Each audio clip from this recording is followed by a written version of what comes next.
Պարոն վարչապետ, հարգելի կառավարություն, շնորհակալ ենք ձեր պատրաստակամության համար։ Կարող եք մոտենալ ամբիոնին ձեզ հարցեր ուղղելու համար։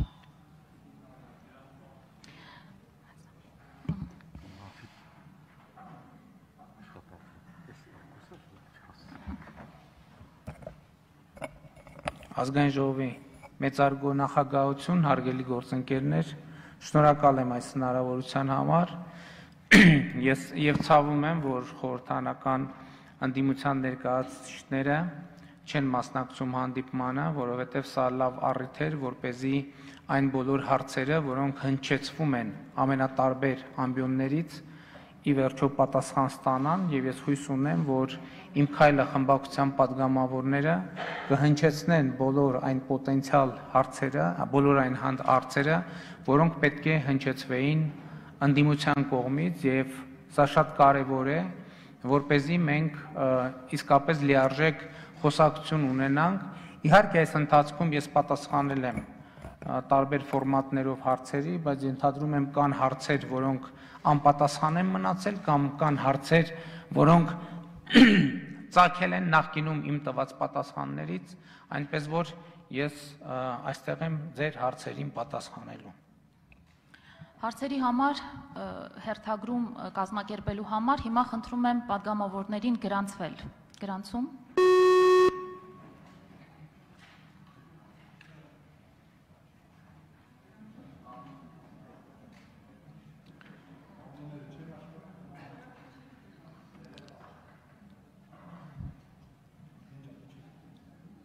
Ես հարց չեմ։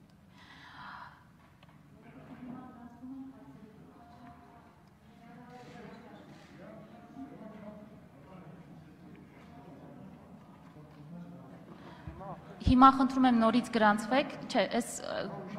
հասկանալի է, հիմա գրանցվում ենք հարցերի համար, նորից, հերթագրում հարցերի համար։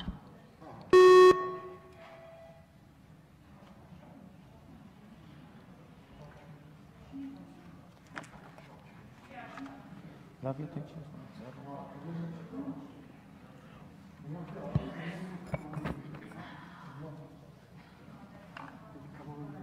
Մեզ անհրաժեշտ է քվորում, որպեսզի կարողանանք հարցերի համար հերթագրում անել։ Դրա համար խնդրում եմ փորձենք նորից գրանցվել, հետո հարցերի համար հերթագրում կանենք։ Գրանցում։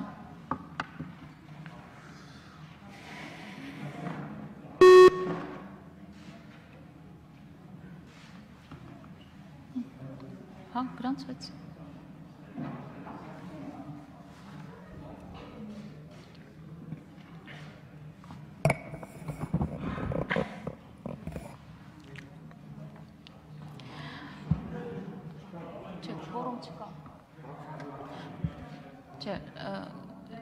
Ուրեմն ձեռքով ենք, խնդրում եմ հայտնել ցանկություն։ Տաթևիկ Հայրապետյան։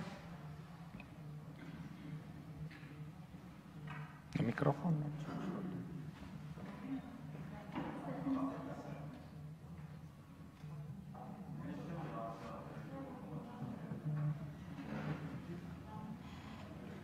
Հարգելի գործընկերներ, հասկանալի պատճառներով ազգային ժողովի համակարգը շատ վատ վիճակում է, եւ դուք տեսնում եք, որ էկրանները նույնպես խնդիրներ ունեն, եւ առաջարկում եմ մի վայրկյան սպասենք, մինչեւ տեխնիկական առումով հնարավոր լինի ապահովել, դուք տեսնում եք, որ մենք ունենք տեխնիկական խնդիրներ։ Ներողություն եմ խնդրում մեր հայրենակիցներից եւ գործընկերներից, մի վայրկյան փորձենք տեխնիկապես լուծել խնդիրը։ Պարոն վարչապետ, ես ձեզ խնդրեմ զբաղեցնեք ձեր տեղը, մինչև մենք տեխնիկական հարցը լուծենք, որպեսզի հնարավոր լինի падգամավորների թե գրանցումը, թե հերթագրումը հարցերի համար։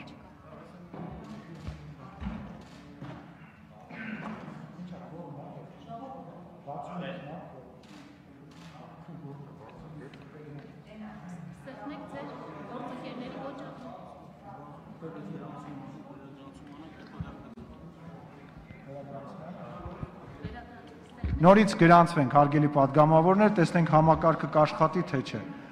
Գրանցվում ենք, հարգելի գործընկերներ, որպեսզի քվորում ապահովենք։ Եվս մեկ падգամավոր եկավ, պարոն Բաբաջանյան, ձեզ էլ կխնդրեմ գրանցվենք, որպեսզի համակարգը կարողանա աշխատել եւ падգամավորները կարողանան հարցեր հնչեցնել եւ այսպես հարգելի գործընկերներ, գրանցում, ուշադրություն խնդրում եմ։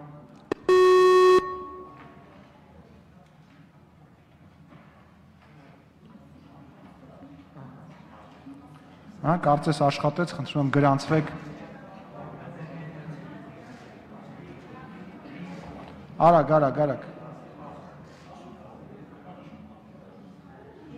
Այո։ Քվորում կա, հարգելի գործընկերներ, այժմ խնդրում եմ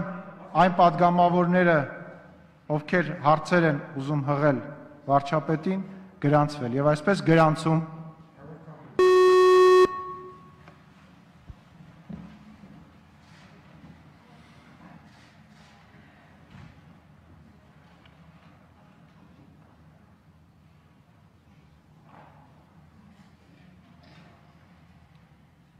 Գրանցվել է 31 падգամավոր, պարոն վարչապետ, խնդրեմ ձեզ մոտենաք կենտրոնական ամբիոնին։ Գոր Գևորգյան, խնդրեմ, առաջին հարցը։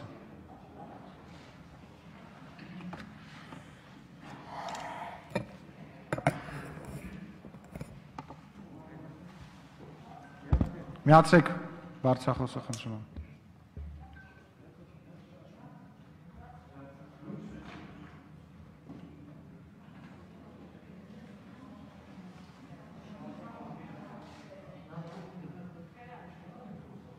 Միացավ, խնդրեմ։ Պարոն վարչապետ, կարծում եմ ավելի քան ակնհայտ է, որ Հայաստանի Հանրապետությունը եւ հայ ժողովուրդը բախվել է եւ ոչ միայն ընդհանրապես մեր հայրենիքը բախվել է աղետալի։ Մի քիչ բարձր, խնդրում եմ։ Մեր հայրենիքը բախվել է աղետալի իրողության եւ հարցերը իհարկե բազմաթիվ են, բայց հաշվի առնելով ռեգլամենտը ես ընդհանրապես մեկ հարց կտամ այսօր։ Յուրաքանչյուր պատերազմի հիմքում դրվում է տնտեսական հստակ հաշվարկ պրոֆիլային գերատեսչության կողմից։ Արդյոք ձեզ որպես պետության ղեկավարի պրոֆիլային գերատեսչության կամ գերատեսչությունների կողմից տրվել է հաշվարկ առ այն, որ X ժամանակահատվածում մեր զինված ուժերը կարող են դիմակայել թուրք-ադրբեջանական եւ ահաբեկչական ծավալուն գրոհների, որի հիմքում դրված է մեր երկրի հնան, Ադրբեջանի հնան, Թուրքիայի հնան, արդյոք մենք ունեցել եւ տիրապետել ենք այն ռազմական հետախուզական տվյալների, ինչ պոտենցիալի առջև են կանգնած, որովհետեւ ինձ թվում է, որ ողջ հանրությունը հստակ գիտակցում է, որ պատերազմում մենք մարտրչել ենք շնորհիվ մեր արի զինվորների, հրամանատարների եւ տեխնիկական այդ հսկայական պոտենցիալը, որը որ մեր դեմ շպրտել է հակառակորդը, եղել է անհամեմատելի։ Եթե այս հաշվարկները չեն ներկայացվել, ենթադրում եմ, որ այստեղ այլ ենթատեքստ պետք է մենք բոլորս միասին քննարկենք եւ հասկանանք, եւ եթե ներկայացվել են, ապա ինչու չեն համապատասխանել մեր ընդհանուր քաղաքականությանը, այսինքն հնարավորինս շատ եւ հնարավորինս խորքային առումով ապահովել Հայաստանի Հանրապետության եւ Արցախի համար խաղաղությունը եւ մեր բնակչության եւ զինվորների անվտանգությունը։ Շնորհակալություն։ Շնորհակալ եմ, պարոն Գևորգյան։ Այդ հարցը մի քանի անգամ անվտանգության խորհրդի նիստերում քննարկվել է եւ կատարվել է գնահատում եւ հաշվարկ, թե ռազմական գործողությունների հնարավոր բռնկման դեպքում մենք ինչ տնտեսական պոտենցիալ ունենք, զենքի ինչ պոտենցիալ ունենք եւ այլն եւ այդպես շարունակ։ Ընդհանուր առմամբ մենք իմացել ենք մեր ուժերը եւ ես ինչպես բազմիցս ասել եմ, 2020 թվականի ամռանը մեր գնահատականը այն է եղել, որ մենք կարող ենք բավականին հաջող դիմակայել Ադրբեջանին եւ նաեւ մենք հասկացել ենք, որ կան ռիսկեր Թուրքիայի եւ ահաբեկիչների կողմից process-ին ներգրավելու։ Ընդհանրապես շատ կարևոր հարց է, թե ինչու պատերազմը կանխարգելելուն ուղղված գործողություններ չեն կատարվել, որովհետև պատերազմը կանխարգելելուն ուղղված գործողությունը ըստ էության հետևյալն էր, որ Հայաստանի Հանրապետությունը պետք է համաձայնվեր ըստ էության տարածքներ խաղաղության դիմաց բանաձևին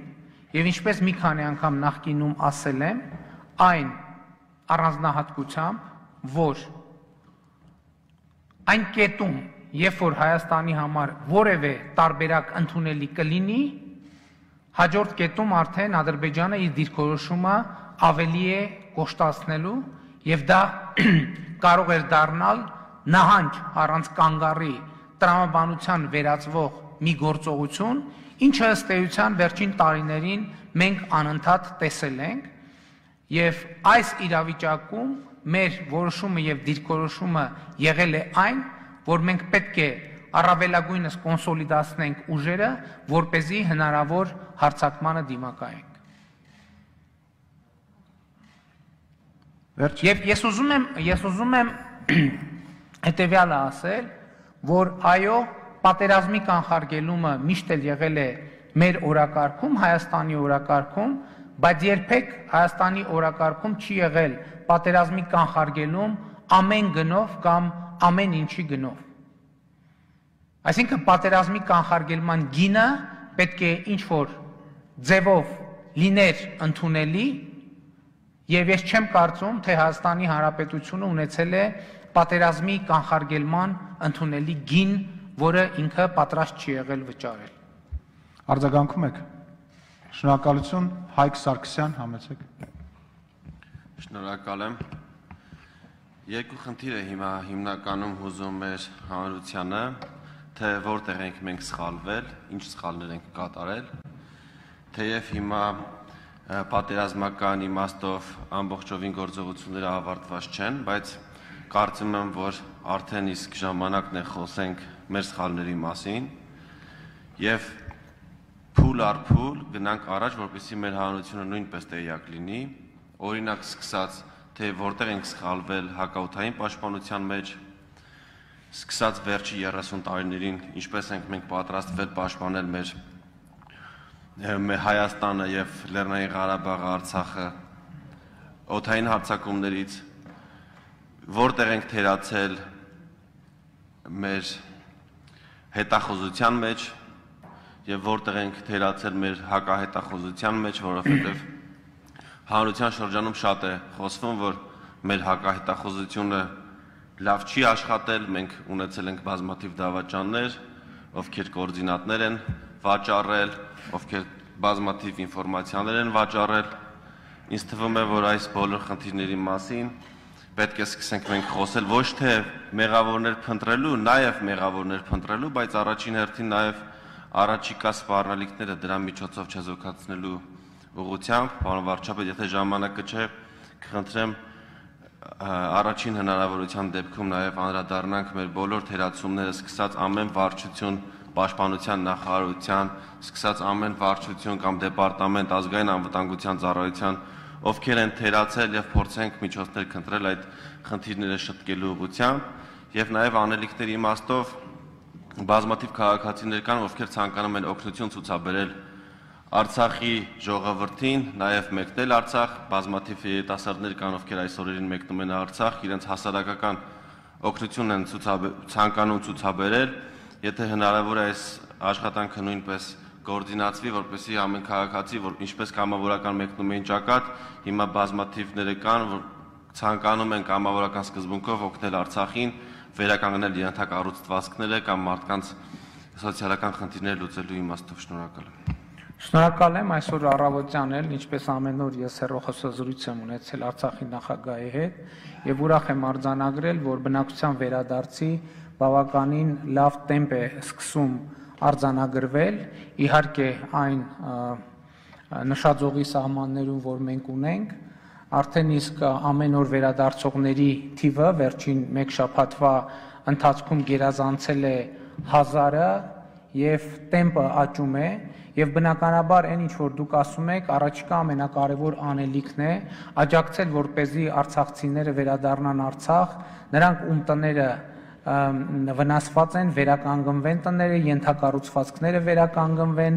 տնտեսությունը սկսի աշխատել եւ դա ամենակարևոր անելիքն է, որի վրա Հայաստանի կառավարությունը եւ Արցախի կառավարությունը պետք է կենտրոնանան եւ իհարկե կամավորների ներգրավվածություն այս գործընթացին նույնպես շատ կարեւոր է։ Հիմա նաեւ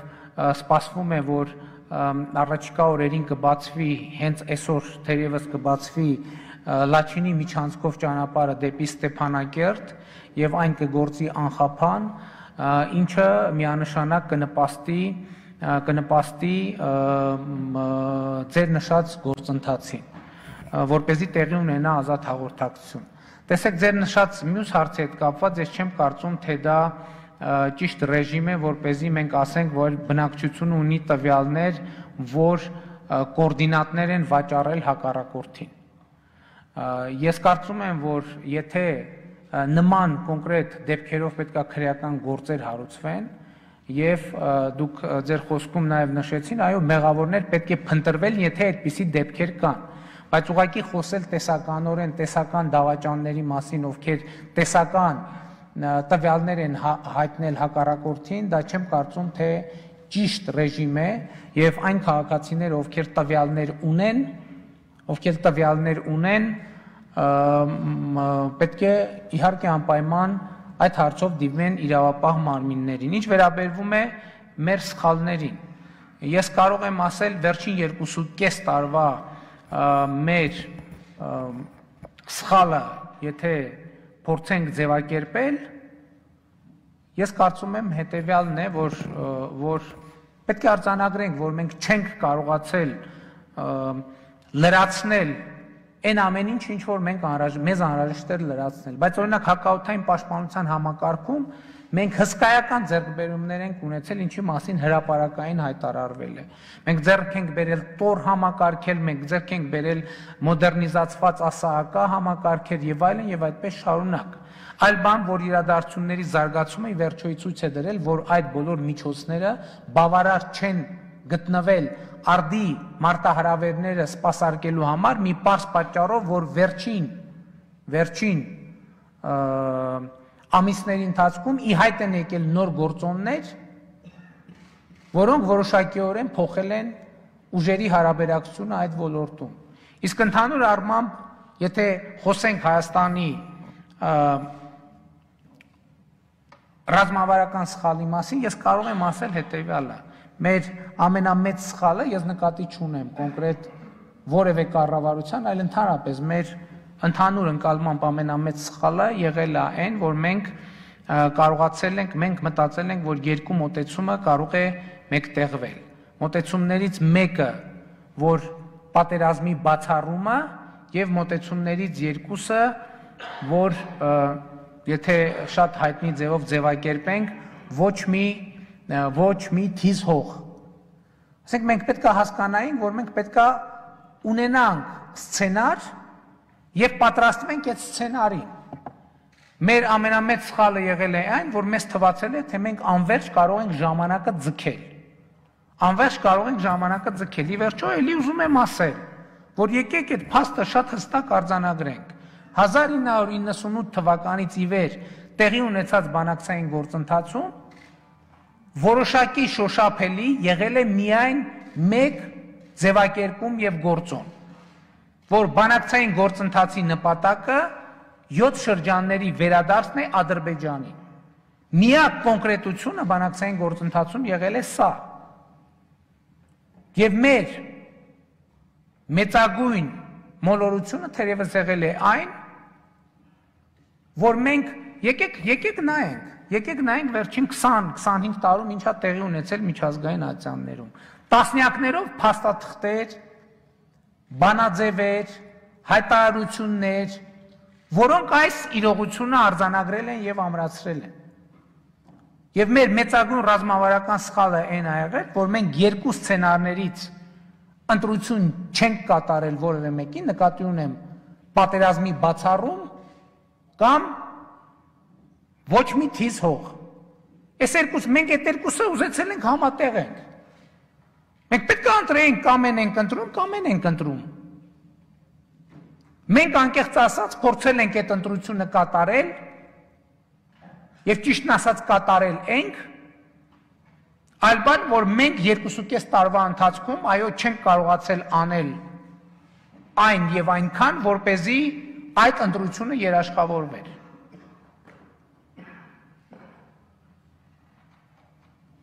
Արձագանք։ Շնորհակալ եմ պարոն վարչապետ մեկնաբանությունների համար։ Այս իմաստով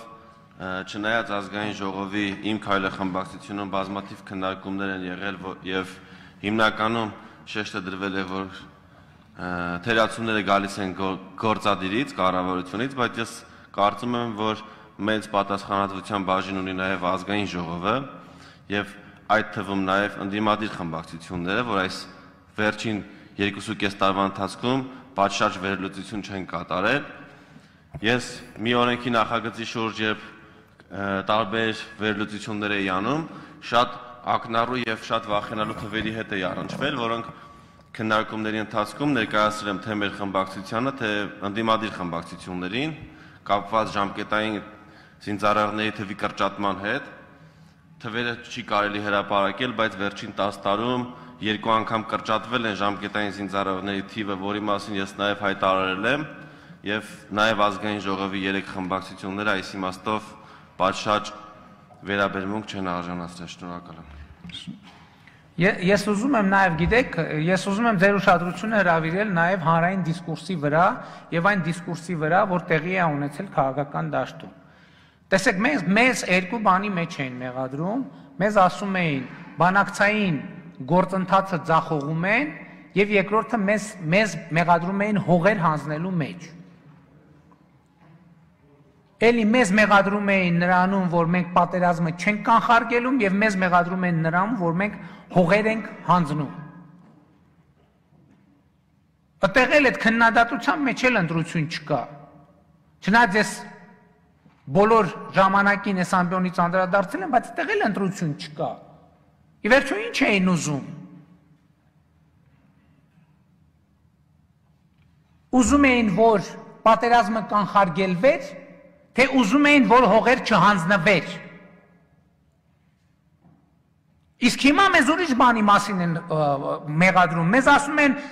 ինչի շուտ չհանձնեցիք հողեր, որ պատերազմը կանխարգելվի։ Ինչի շուտ չհանձնեցիք հողեր, որ պատերազմը ավելի շուտ կանգնի։ Պատերազմը ավելի շուտ չէր կարող կանգնել ուղղակի, չէր կարող կանգնել։ Այսինքն պատերազմը ավելի շուտ կարող էր կանգնել այն նույն պայմաններով, ինչ որ կանգնել է։ Եվ պաշտպանության բանակը մենք որոշել ենք, որ պայքարենք այնքան ժամանակ, մինչև պայքարը իմաստ ունի։ Մենք մեր ընտրությունը կատարել ենք։ Ես չեմ համարում, որ մենք սխալ ընտրություն ենք կատարած եղել, բայց այո, մենք մեր կառավարության շրջանում չենք հասցրել, չենք կարողացել անել այն, որ այդ ընտրությունը երաշխավորվեր։ Ինչքան էլ մենք հասկանում ենք, որ 2.5 տարվա ընթացքում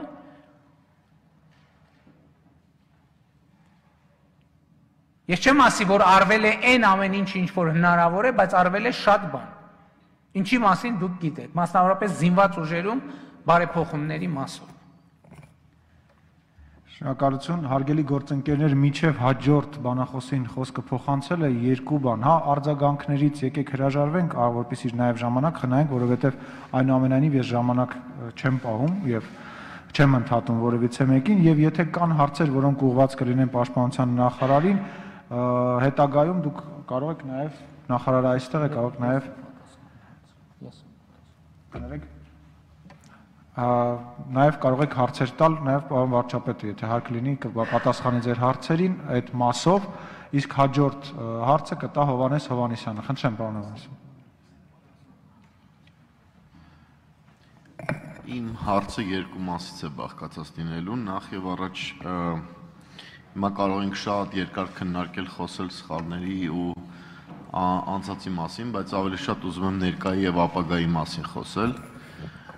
Ինչ է նախատեսվում հանրային համերաշխության մթնոլորտի վերականգնման համար, արդյոք կան քայլեր, որ կառավարությունն նախատեսում է առումով անել, որպեսզի այդ համերաշխությունը հետ գա, եւ երկրորդը պարզ է, որ այսօր մեր ամբողջ ջանքերը եւ ուժը պետք է ներդնենք բանակցային սեղանի շուրջ առավելագույնը հասնելու համար, չնայած հասկանում ենք բոլորս, որ ռազմի դաշտը թելադրելու է նաև իր պայմանները, բայց այս ուղղությամբ արդյոք որևէ ռազմավարություն, բանակցային թիմ, եւ հանրային դիվանագիտության այսպես կոնսոլիդացիա նախատեսում է, որպեսզի կարողանանք առավելագույնս քաղել բանակցային սեղանի շուրջ։ Շնորհակալություն։ Շնորհակալ եմ հարցի համար։ Հանրային համերաշխության վերականգնման ամենակարևոր կետը իմ կարծիքով ներքաղաքական եւ ներքին կյանքում, ինչպես նախկինում եմ այդ կարծիքին եղել, բռնության բացառումն է եւ բռնությունների դատապարտումը։ Եվ ես այսօր առիթ ունեցա հստակ հայտարարել, որ Հայաստանի կառավարության գործիքակազմում բացակայում է, բացառվում է բռնությունների հրահրումը, առավել ևս զինված, եւ դա արեցի ձեզ հայտնի առիթով, երբ որ մեզ փորձ էր արվում վերագրել մտադրություններ, որոնք կապ չունեն մեր մտադրությունների հետ։ Եվ ես այսօր էլ այստեղ էլ հայտարարում եմ, որ բացառված է, մեղադրում են, ասում են Հայաստանի Հանրապետության վարչապետը քաղաքացիական պատերազմ է հրահրում կամ պատրաստում, այսինքն ավելի անհեթեթ մեղադրանք դժվար է պատկերացնել։ Բայց ես ասում եմ, որ դա այս խոսակցություն լավ առիթ է, որ ընդդիմությունը ինքը նույնպես հայտարարի, որ իր գործիքակազմում բռնի մեթոդներ գոյություն չունեն եւ գոյություն չեն ունենալու։ Կհայտարարի արդյոք շատ լավ դա հնարավորություն կստեղծի, որպեսզի ձեր ասած երկխոսությունը իսկապես տեղի ունենա։ Իսկ ինչու եմ մի փոքր կասկածելով ասում, որովհետև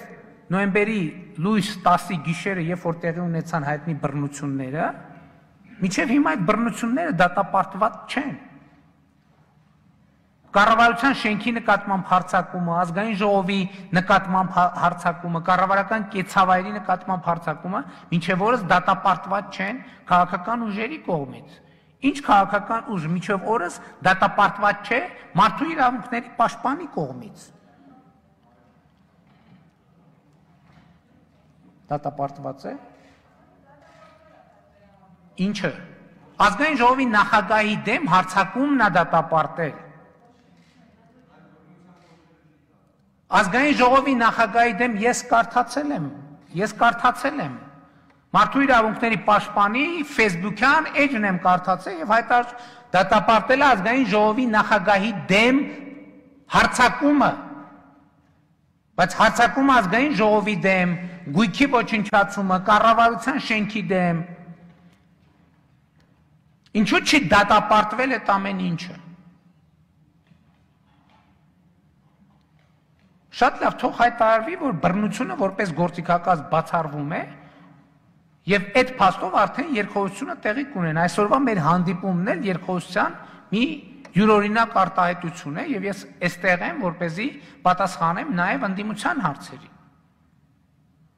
Ինչ վերաբերում է բանակցություններին, այո, բանակցային օրակարգը ըստ էության ձևավորման փուլում է եւ մեզ համար, գիտեք, որ բանակցային օրակարգում կարևորագույն խնդիրը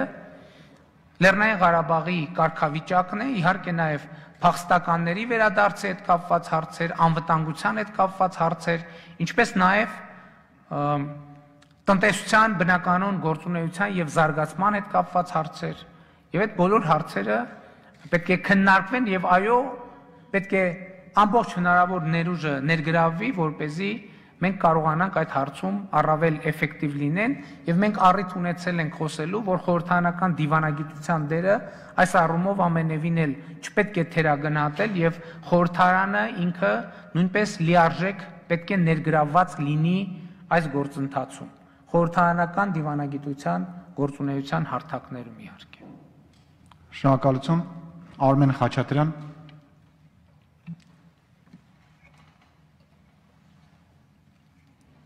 Կրկին միացրեք, անջատվեց կարծես նորից։ Հարգելի պարոն վարչապետ, հարցս մի քիչ դուրս է ռազմաքաղաքական իրադրության համատեքստից, բայց հարցի շահառուներին խոստացել եմ, որ այս հարցը անպայման կտամ ձեզ, իսկ շահառուները դա մեր ուժային կառույցների ծառայողներն են, հատկապես կրտսեր, միջին եւ ավագ խմբի ծառայողները։ Այսպիսի մտահոգություն ունեն, որ պայմանավորված ֆինանսատնտեսական ծանր իրադրության հետ, որը այսօր ունենք Հայաստանի Հանրապետությունում, իրենց այդ հավելավճարները կարող են չտրվել, ինչը իրենք գնահատում են որպես ոչ թե հավելավճար, այլ իրական աշխատանքի գնահատում, դրանք իսկական աշխատավարձեր են, որոնք հավելավճարների միջոցով տրվել են։ Կուզեի իմանալ ճակատագիրը, հատկապես կրտսեր, միջին եւ ավագ խմբի աշխատողների, ազգային անվտանգություն, ոստիկանություն, պաշտպանության նախարարություն, պետական եկամուտների կոմիտե, որոնք իրականում ծառայություն են իրականացնում գերծանրաբեռնված ռեժիմով։ Շնորհակալություն։ Ես չեմ կարծում, թե այդպիսի խնդրեմ կա։ Ես առաջին անգամ եմ տենց բանի մասին լսում եւ չեմ կարծում, թե մենք այդպիսի սցենար քննարկում ենք, որ որևէ մեկին որևէ բան չվճարենք, առավել եւս ձեր ասած ծառայողների։ Համեն դեպս ես առաջին անգամ եմ լսում, անպայման իգիտություն ընդունեցի ձեր ասածը եւ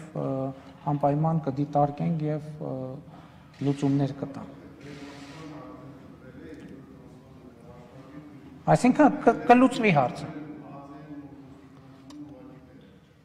Դե բնականաբար այնտեղ էլ նույն ձևով կլուծվի։ Շնորհակալություն, Արման Բաբաջանյան, համեցեք պարոն Բաբաջանյան։ Շնորհակալություն, պարոն վարչապետ, առանց չափազանցության պետք է արձանագրենք, որ մեր պետության նկատմամբ տեղի է ունեցել դավաճանություն։ Եվ ես ամենևին նկատի չունեմ այն հայտարարությունը, որ դուք եք ստորագրել։ Ես նկատի ունեմ այն իրողությունը, որ պատերազմի ընթացքում միայն մենք արձանագրեցինք, որ ունենք տոտալ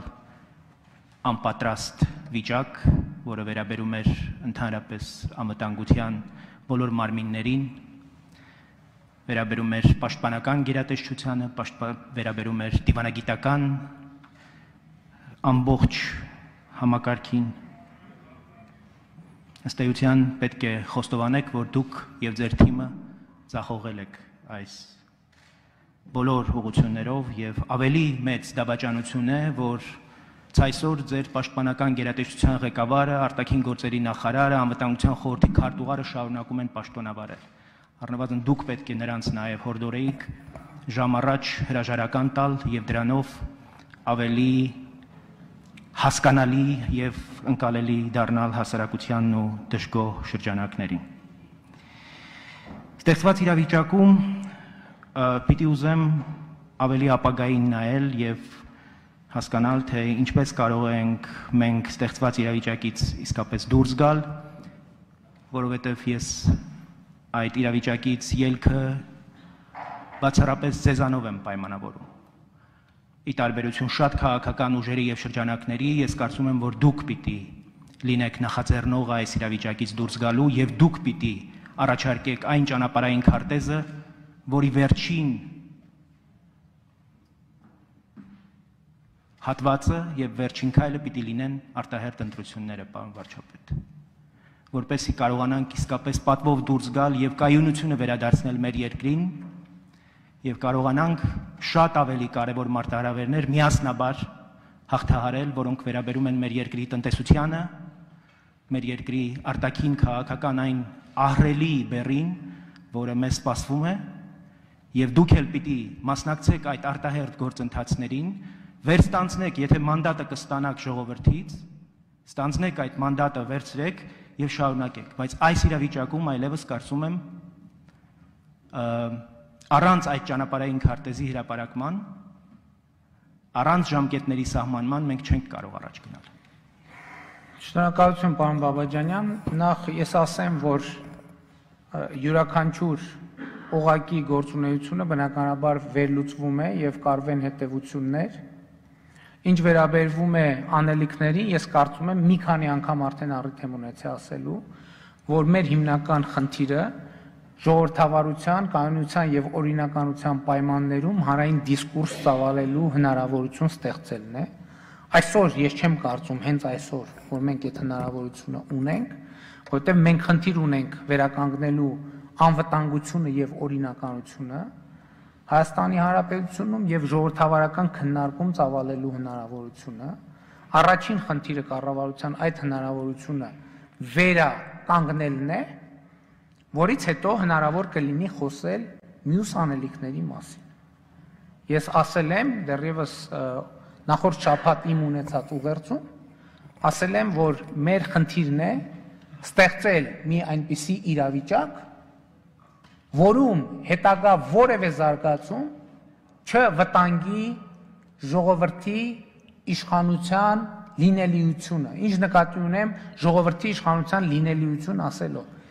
Բացառված է, ես ձեզ ուղիղ եմ ասում, բացառված է, որ ես կոնկրետ որևէ այնպիսի քայլ անեմ, որի արդյունքում կվտանգվի իշխանություն ձևավորելու ազատ, օրինական, արդար, թափանցիկ ձևով, ազատ կամ արտահայտման միջոցով, իշխանություն ձևավորելու ժողովրդի հնարավորությունը եւ իրավունքը։ Ես ուզում եմ մենք արձանագրենք, որ ես այդպիսի քայլ երբեք չեմ անի։ Իսկ որ այս պատմության եւ ընդհանրապես առանց այս պատմության էլ ժողովուրդը իր խոսքը ասելու հնարավորություն պիտի ունենա եւ այդ խոսքի արտահայտման եզրահանգումը պիտի կասկած չհարուցի որևէ մեկի մոտ եւ Հայաստանի Հանրապետությունում եւ նրա սահմաններից դուրս, կարծում եմ դա աներկբա է եւ մենք այո գնալու ենք այդ ճանապարհով ապահովելով նախ հանրային կայունությունը, անվտանգությունը եւ համերաշխությունը, իսկ համերաշխություն ինչպես է հնարավոր ապահովել ամենահակադիր տեսակետներ ունեցող քաղաքական ուժերի միջև։ Դրա համար կա մի պայման, որը ես այսօր առաջարկել եմ, որ բոլոր քաղաքական մասնակիցները եւ գործող անձինք հստակ արձանագրեն, որ դատապարտում են բռնության որևէ դրսևորում եւ իրենց գործիքակազմում չի լինելու բռնություն որևէ պարագայում։ Ներքաղաքական կյանքում բռնության դրսևորումը բացառվում է, բայց մյուս կողմից ուզում եմ ասել, որ Հայաստանի իրավապահ համակարգը ի վիճակի է կանխել այդպիսի որևէ դրսևորում։ Հիմա դուք կհարցնեք, բա ինչի ամսի 9-ին եւ 10-ին չկարողացավ կանխել, մի պարզ պատճառով, որովհետեւ եւ ոստիկանության զորքերը, եւ ազգային անվտանգության ծառայության ուժերը, եւ պետական պահպանության ծառայության ուժերը շատ մեծ ներուժ գտնվում էր առաջնագծում։ Եվ մենք չէինք մտածում, որ Երևան քաղաքի կենտրոնում պետք է պաշտպանվենք հարձակումներից։ Շնորհակալություն։ Արթուր Հովհաննիսյան։ Շնորհակալություն, պարոն վարչապետ, հարցս բխեցնեմ ձեր պատասխանից, նրանից, որ մենք պետք է վերականգնենք մեր անվտանգությունը եւ սրա տակ իհարկե հասկանում ենք Հայաստանի Հանրապետության, Արցախի ռազմական կարողությունները։ Այս իմաստով շատ մեղադրանքներ են հնչում մեր հասցեին, պարոն վարչապետ, որ շատ բաներ ուշացրել ենք, երբ որ մենք խոսում ենք առաջընթացի մասին, իհարկե դրա տակ տեսնում ենք նաև գումարը, մանավանդ ռազմական կարողությունների մեծացման վերաբերյալ, երբ որ խոսում ենք, եւ մարդիկ մեզ ցույց են տալիս այդ գումարի տեղը։ Եվ ցույց են տալիս մարդկանց, ցույց են տալիս խմբերի, որոնք ունեն այդ գումարը, եւ այսօր էլ եւ սրանից առաջ շարունակում են այդ գումարը ծառայեցնել ոչ իշա Հայաստանի Հանրապետության, եւ արդարացիորեն մեզ մեղադրում են դրանում։ Եվ ես ընդունում եմ այդ մեղքը եւ ես իմ մասով կարծում եմ, որ այո, ես իմ մասով չեմ արել այն ամենը դրան արագություն հաղորդելու համար կամ առասարակ արդյունավետությունը բարձրացնելու համար։ Ինձ հետաքրքիր է այս եւ նաեւ մարդկանց մոտ կա անարդարության զգացում այս առումով, որովհետեւ այդ ռեսուրսները, որոնք պետք է ծառայեցվեին Հայաստանի Հանրապետության շահին, շարունակում են ծառայեցվել առանձին խմբերի եւ առանձին անհատների շահերին եւ դեմ Հայաստանի Հանրապետության շահի եւ ոչ թե կողմ։ Հիմա ինձ հետաքրքիր է, պարոն վարչապետ, դուք ինչ փոփոխություններ եք պատկերացնում, կտրուկ փոփոխությունների մասին է խոսքը, այս անարդարությունը վերականգնելու եւ այդ ռեսուրսները իշա Հայաստանի Հանրապետության օգտագործելու իմաստով, իհարկե սահմանադրականության տիրույթում։ Շնորհակալ եմ։ Գիտեք, շատ կարևոր հարց եք բարձրացնում եւ մենք այսօր կարող ենք մի հետևյալ եզրակացությունը անել, այսօր շատ մարդիկ կան, նախկին բարձրաստիճան պաշտոնյաներ, ովքեր լալահառաջ ճառեր են ասում Արցախի մասին, Հայաստանի մասին, բայց այդ մարդիկ ունեն, որոնք եղել են պետական պաշտոնյաներ, ունեն միլիոնավոր դոլարների ունեցվածք եւ դա հանրահայտ փաստ է։ Ես կարծում եմ, որ այդ մարդիկ ոչ Արցախի, ոչ Հայաստանի մասին որևէ լալահառաջ ելույթ ունենալու իրավունք չունեն, որովհետև այդ նրանց կողմից գողացված միջոցներն են, որ չեն դարձել ինստիտուտ։ Եվ մեր երկրում համատարած ինստիտուտների պրոբլեմ կա։ Այսօր որ խոսում ենք մեր դիվանագիտական կարողությունների մասին,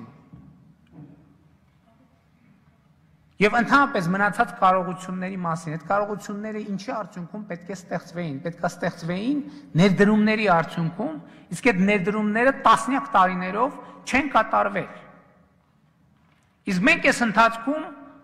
ինչ ենք ուզեցել անենք, մենք ունեցել ենք նաև որոշակի պարտավորություններ 2018 թվականին հեղափոխությամբ ստանձնած։ Մենք ասել ենք, որ վենդետաներ չեն լինելու,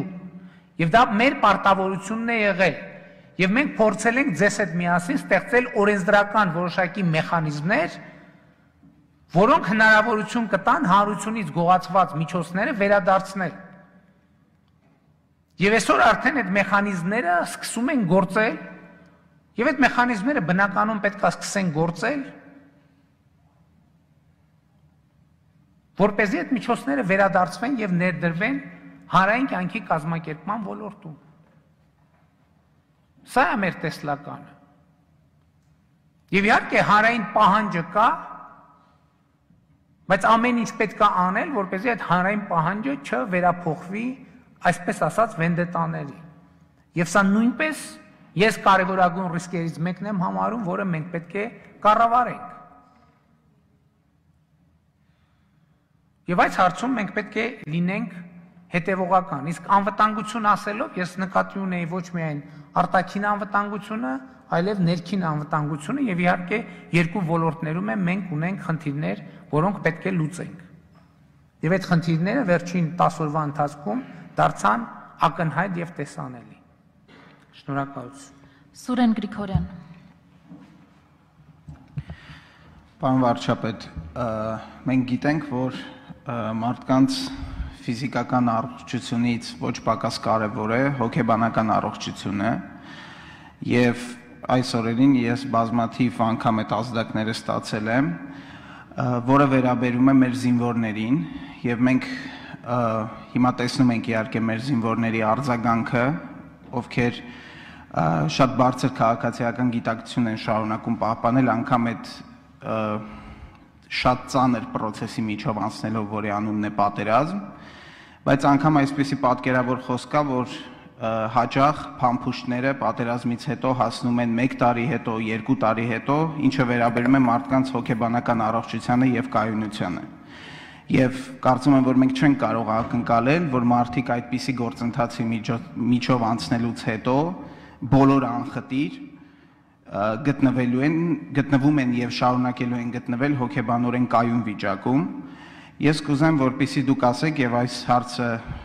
գուցե ավելի ճիշտ կլիներ ուղղել առողջապահության նախարարին, բայց դուք եք ամբիոնի մոտ, խնդրեմ դուք պատասխանեք, հետագայում մենք ավելի բարձրաբանելու հնարավորություն կունենանք,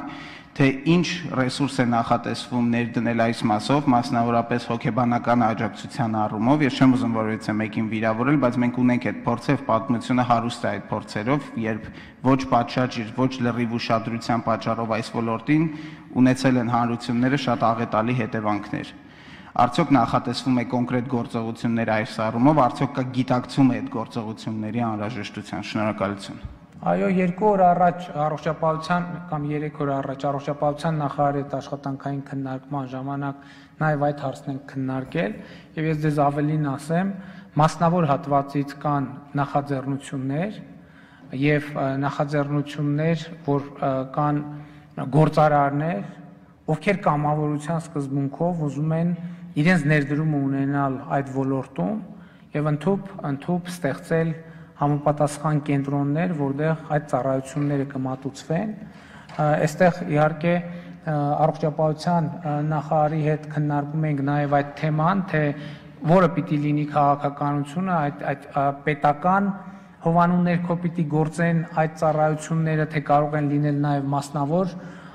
մասնավոր հատվածում պետական լիցենզավորման, նկատի ունեմ այդ հարցը օրակարգում է եւ լիարժեք քննարկվում է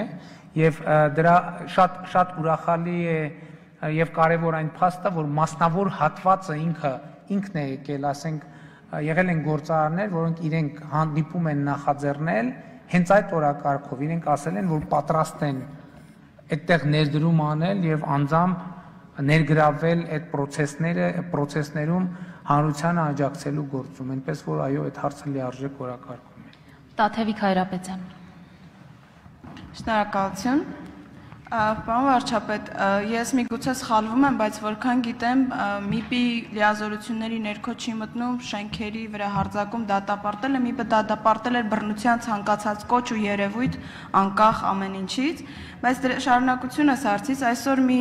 հայտարարություն է կարել, որը որոշակի տարընթերցման տեղ կարող է տալ, խոսքը Շուշիի մասին է, որքանով ես եմ ծանոթ առնվազն բանակցային գործընթացում եղած քննարկումներին, Շուշիի հարցը երբևիցե որևէ բանակցային փաթեթի մաս չի կազմել եւ ես չգիտեմ առնվազն դեպք, երբ բոլոր հնարավոր լավ, վատ, ոչ լավ, այսինքն լավ լուծում որպես այդպեսին չի եղել քննարկումների ժամանակ քննարկվի Շուշիի հարցը։ Կխնդրեմ սրա հետ կապված պարզաբանում տակ եւ շարունակելով գործընկերոջս պարոն Հովհաննիսյանի հարցը, եթե մենք խոսում ենք համերաշխատման, եթե մենք հասկանում ենք, որ կա բավականին լարված մթնոլորտ եւ դա կա, որովհետեւ խոսքը շատ ցավոտ իրականության մասին է, որի հետ մենք բախվում ենք եւ շոկային է հանրության։ Եվ այդ իրավիճակում ցանկացած խոսք, ցանկացած հայտարարություն, ելույթ, անկախ թե որ կողմից է հնչում, կարող է այլ ավելի սուր ռեակցիաներ առաջ բերել։ Արդյոք այդ իրավիճակում եւս մեկ անգամ բացի բռնության կոչի դատապարտումից, որը միանշանակ է եւ աներկբա, նաեւ չպետք է սկսվի խոսակցություն, երկխոսություն այն մարդկանց հետ, որոնց հետ առնվազն հնարավոր է այդ երկխոսությունը եւ այն քաղաքական ուժերի հետ, որոնց հետ հնարավոր է այդ երկխոսությունը, որտեղ մենք որպես հանրություն բուժման եւ այս ամեն ինչից առողջացած դուրս գալու եւ նոր հնարավոր ապագայի կառուցման կարիք ունենք։ Շնորհակալ եմ։ Շնորհակալ եմ, դուք ասացիք երկխոսություն բոլոր այն ուժերի հետ, ում հետ հնարավոր է երկխոսություն։ Ես չեմ կարծում, թե կա այդպիսի ուժ, որի հետ ընդհանրապես հնարավոր չի երկխոսություն, այլ բան, որ դրա համար պետք է լինի ցանկություն։ Իսկ այդ ցանկությունը արտահայտելու ձևը, իմ կարծիքով, կոնկրետ այս իրավիճակում բռնության բացառման մասին հայտարարությունն է, եւ ես ձեզ հետ լիովին համաձայն եմ, որ նաեւ երկրում էմոցիոնալ իրավիճակ է եւ մենք առավել ուշադիր պետք է լինենք հայտարարությունների, արտահայտությունների, ամեն ինչի նկատմամբ եւ պետք է գուցե ընդունենք նաեւ, որ պետք է կրկնակի, եռակի, քառակի ջանք թափենք, որպեսզի նման արդյունք կարողանանք արձանագրել։ Տեսեք, դուք խոսում եք բանակցային փաթեթների մասին։ Իսկ որևէ բանակցային փաթեթ կյանքի կոչվել է։ Մենք բանակցային փաթեթ ասելով նկատի ունենք թղթեր, որոնք գոյություն են ունեցել։ Եվ հաջորդ հարցը, որ այդ բանակցային կոնտեքստում պիտի ծագի, իսկ ինչ պայմաններ են անհրաժեշտ, որ դեպքում է, որ որևէ բանակցային փաթեթ կդառնա իրականություն։ Վերջին 2.5 տարվա ընթացքում իմ ունեցած շփումները, քննարկումները ինձ համար կասկած չեն թողնում, որ պատերազմի կանխարգելումը միանշանակ պետք է ենթադրեր հայկական կողմի հրաժարումը Լեռնային Ղարաբաղի կարգավիճակից եւ տեսանելի ապագայում կարգավիճակը ճշգրտող մեխանիզմների պահանջից եւ Շուշիից։ Այո, բանակցային փաթեթներ եղել են, բանակցային փաթեթը ինչ է։ Բանակցային փաթեթը թուղթ է, որի վրա գրում ես, կարող ես գրել քո լավագույն ցանկությունները նույնիսկ։ Բայց այդ բանակցային փաթեթներից որևէ մեկը իրագործվել է։ Մենք խոսում ենք իրականության մասին, թե մենք խոսում ենք տեսական քննարկումների մասին։ Ոչ մեկը չի իրագործվել։ Եվ ես էլի ասացի մեր մեծագույն ոչ թե խնդիրը այդ տեսական քննարկումների դաշտ անվերջ երկարաձգելու մեր հնարավորությունները 2016 թվականի ապրիլյան պատերազմով սպառվել են, հարգելի գործընկերներ։ Եկեք դա արձանագրենք։ Եվ մենք ունենք 2016 թվականի ապրիլից հետո ունենք երկու ընտրություն կամ հրաժարվել մեր իրավունքներից, կամ փորձել պաշտպանել մեր իրավունքները։ Ես ուզում եմ, որ մենք այս ընտրությունը շատ հստակ արձանագրենք։ Հա, իմիջայլոց հնարավորությունների մասին էր, չէ՞ խոսքում։ Վերջին 2 տարիների ընթացքում ես ոչ մի բանի մասին այդքան շատ չեմ խոսել, ինչքան պետական եկամուտների, ինչքան պետական բյուջեի եկամուտների մասին։ Սկսած ՀԴՄ կտրոններից, վերջացրած հարկային համակարգով, ես հիշում եմ, երբ որ հուլիսին հերավար, ես այդ ժամանակ կորոնավիրուսով հիվանդ էի, ազգային ժողովում ելույթ ունեցա։ Եվ ես այնտեղ խոսեցի պետություն ունենալու պատասխանատվության մասին։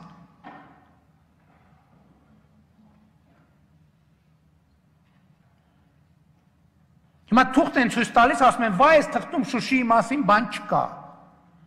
Այդ բան չկա, դրա համար այդ թուղթը չի իրագործվել, կյանքի է կոչվել այդ թուղթը։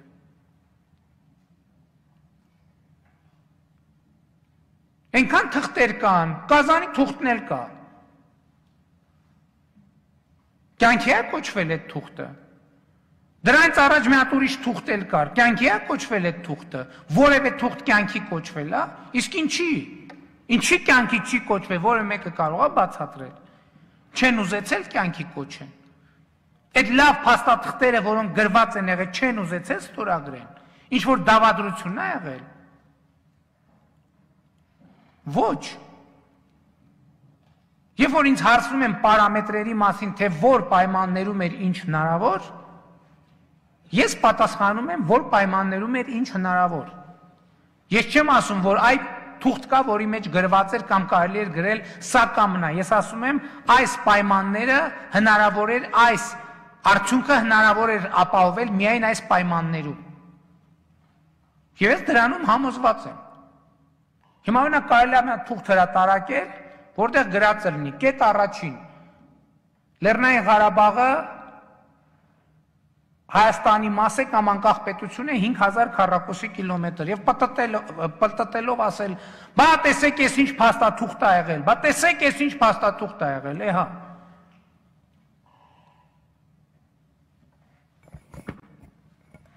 Մեր պրոբլեմն է նա, որ մենք երբեմն ասենք ինչ որտեղ տպած թղթերին ավելի շատ ենք հավատացել, քան իրողություններին։ Եվ հիմա էլ դա օգտագործվում է պրոպագանդիստական նկատառումներով։ Այսինքն ինչ են ուզում ասեն, ուզում են ասեն, որ ինչ որ իրավիճակում հնարավոր է եղել ավելի լավ բան եւ Հայաստանի կառավարությունը դրանից հրաժարվել է։ Ես էլ եմ ասում, այսօր առավոտյան իմ հարցազրույցում էլ ասացի, այսօր 2018 թվականի շատ նախկին իշխանության ներկայացուցիչներ իրենց կանխատեսումներն են դնում, որ 2018 թվականի ամռանը կամ աշնան իրանք ասել են, Ղարաբաղում տեսեք, հեսա տեսեք, ես ինչ ա լինելու։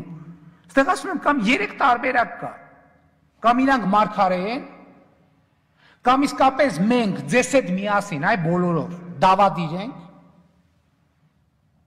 որ հատուկ եկել ենք, որ մեր երկրին վնաս տանք, կամ լավ առնվազն ես։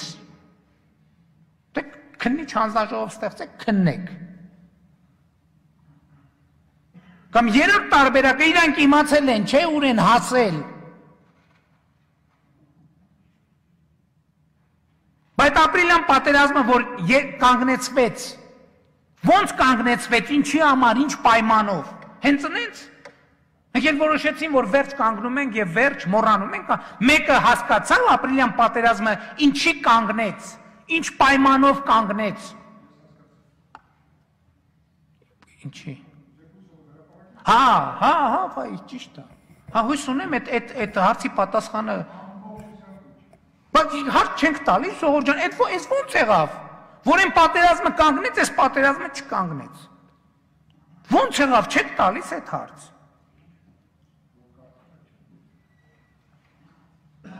Իմիջիայլոց հնչում է հանդիմության կողմից բան, այս պատերազմի հետ կապված քննիչ հանձնաժողով ստեղծելու, ես ողջունում եմ, ոչ մի խնդիր։ Հա, դառը իրողություններ պարզվելու են, չեմ պարզվելու հիմա, ես այդ դառը իրողությունների մասին ձեզ հետ խոսում եմ, խոսել եմ, մի մասին հրապարակային բաց խոսում ենք, մի մասին այս փուլում չենք խոսում, մեր կողմից անցնի այդ դրա մասին էլ ենք խոսելու։ Բա ասում եմ, մեր հանրությունը հարց չի տալիս, կամ այդ ապրիլյան պատերազմը այդ որտեղից ընկավ, այդ ոնց եղավ, որ 20 տարի, 16 թիվ, 20 տարի, հա, 20 տարի այդ մասշտաբի ռազմական գործողություն տեղի չէր ունեցել, իսկ ինչ տեղի ունեցավ 2016 թվականի ապրիլին կամ դրանից առաջ, հունվարին ինչ տեղի ունեցավ, հոկտեմբերին ինչ տեղի ունեցավ եւ ինչի կանգնեց, ինչ պայմանով, ով ինչ պարտավորություն ստանձնեց։ Թող ոչ մեկ իրեն մարգարեի տեղ չդնի։ Իրեն գիտեին այդ հարցը ուր է հատել,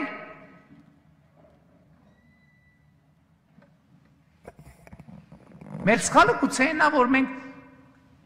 բան չենք եկել ժողովրդին ասել, որ ժողովուրդ ջան, գիտեք, ինձ սենց վիճակ է։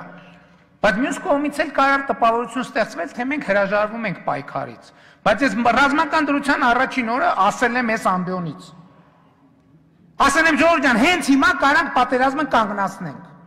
Ասել եմ, թե չեմ ասել։ Եվ ասել եմ, ինչ պայմանով կարող ենք կանգնացնել։ Ինձ հիմա ասում են, բախի չեք շուտ, ստեղից ասում են, ոչ։ Թուրութվանքը հանած ասում են, ոչ մի դեպքում։ Հիմա ինձ ասում են, խի չեք կանգնացրել։ Ինչ։ Հա, ճիշտ է, կամ ես կոմ, կամ են կոմ։ Այսօր ասում են, դավաճանեք։ Դավաճանենք, որ կռիվ ենք տվել։ Մեկ էլ ասում են, որ բան է։ Մեկ էլ ասում են, որ մենք երկու բանի մեջ են մեղադրում, մենք ասում են, մենք զոհերի մեջ են մեղադրում, ճիշտ են անում, իրավունք ունեն, մեղադրում են, մեկ է զոհ չտալու մեջ են մեղադրում, ասում են այդ 35,000 զինվորի կյանքը, որ փրկել եք, չի դավատրությունա, դավաճանությունա, ինչի եք փրկել, թող մի 10,000 հոգի էլ զոհվեր, ինչ նպատակով, Էնպես որ ես խորհուրդ եմ տալիս ոչ մեկ իր մարգարեի տեղ թող չդնի։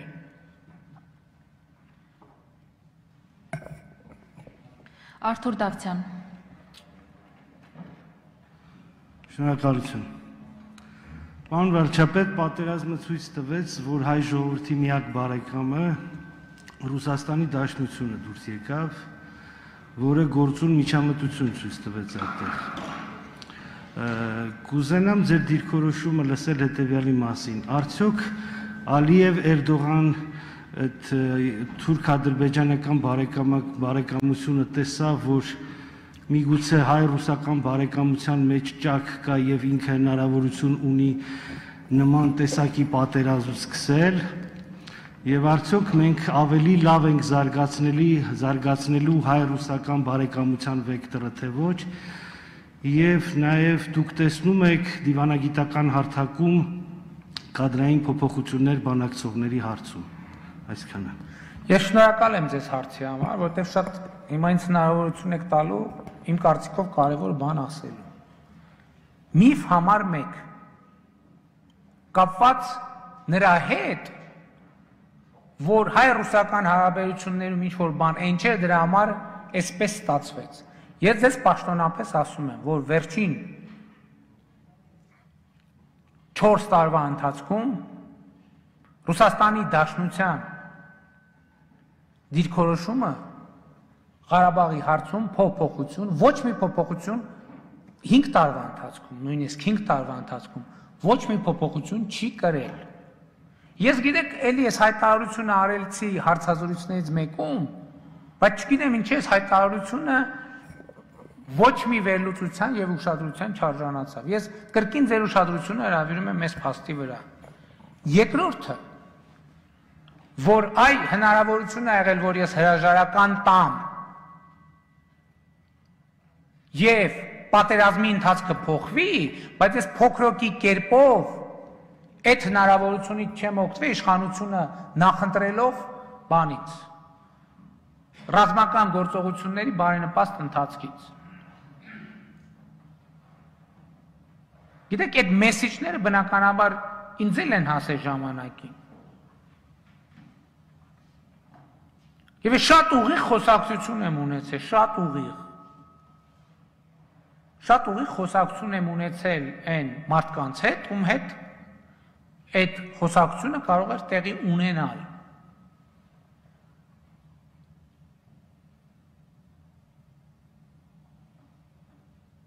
Թե արդյոք դա կարող է իրավիճակի մեջ, իրադրության մեջ որևէ բան փոխել եւ արդյոք կա այսպիսի կոմպոնենտ այդ պատմության մեջ։ Ես այդ հարցը շատ բաց եմ քննարկել։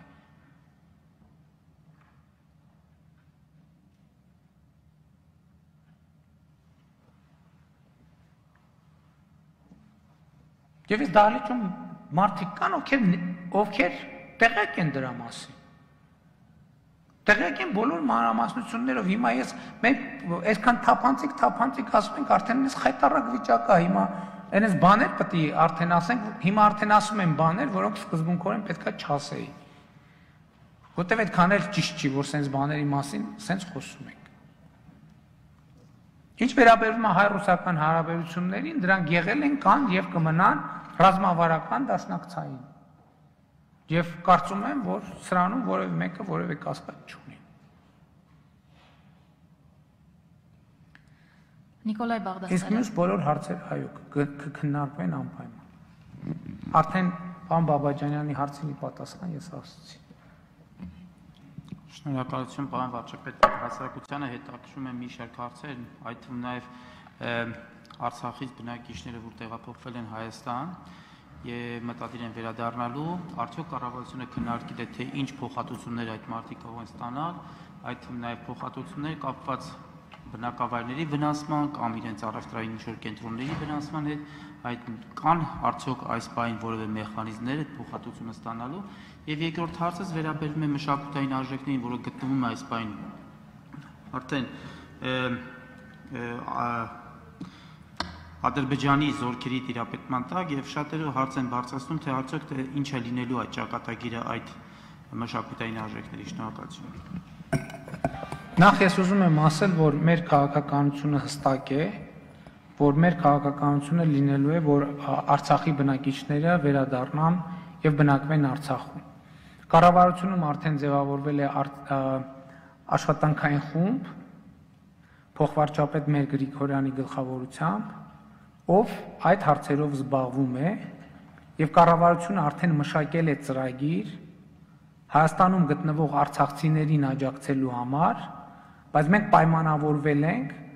որ ծրագրի միտումը լինելու է այն, որ հետագա փուլերում այդ աջակցությունը արցախցիները կարող են ստանալ Արցախում եւ ոչ Հայաստանում։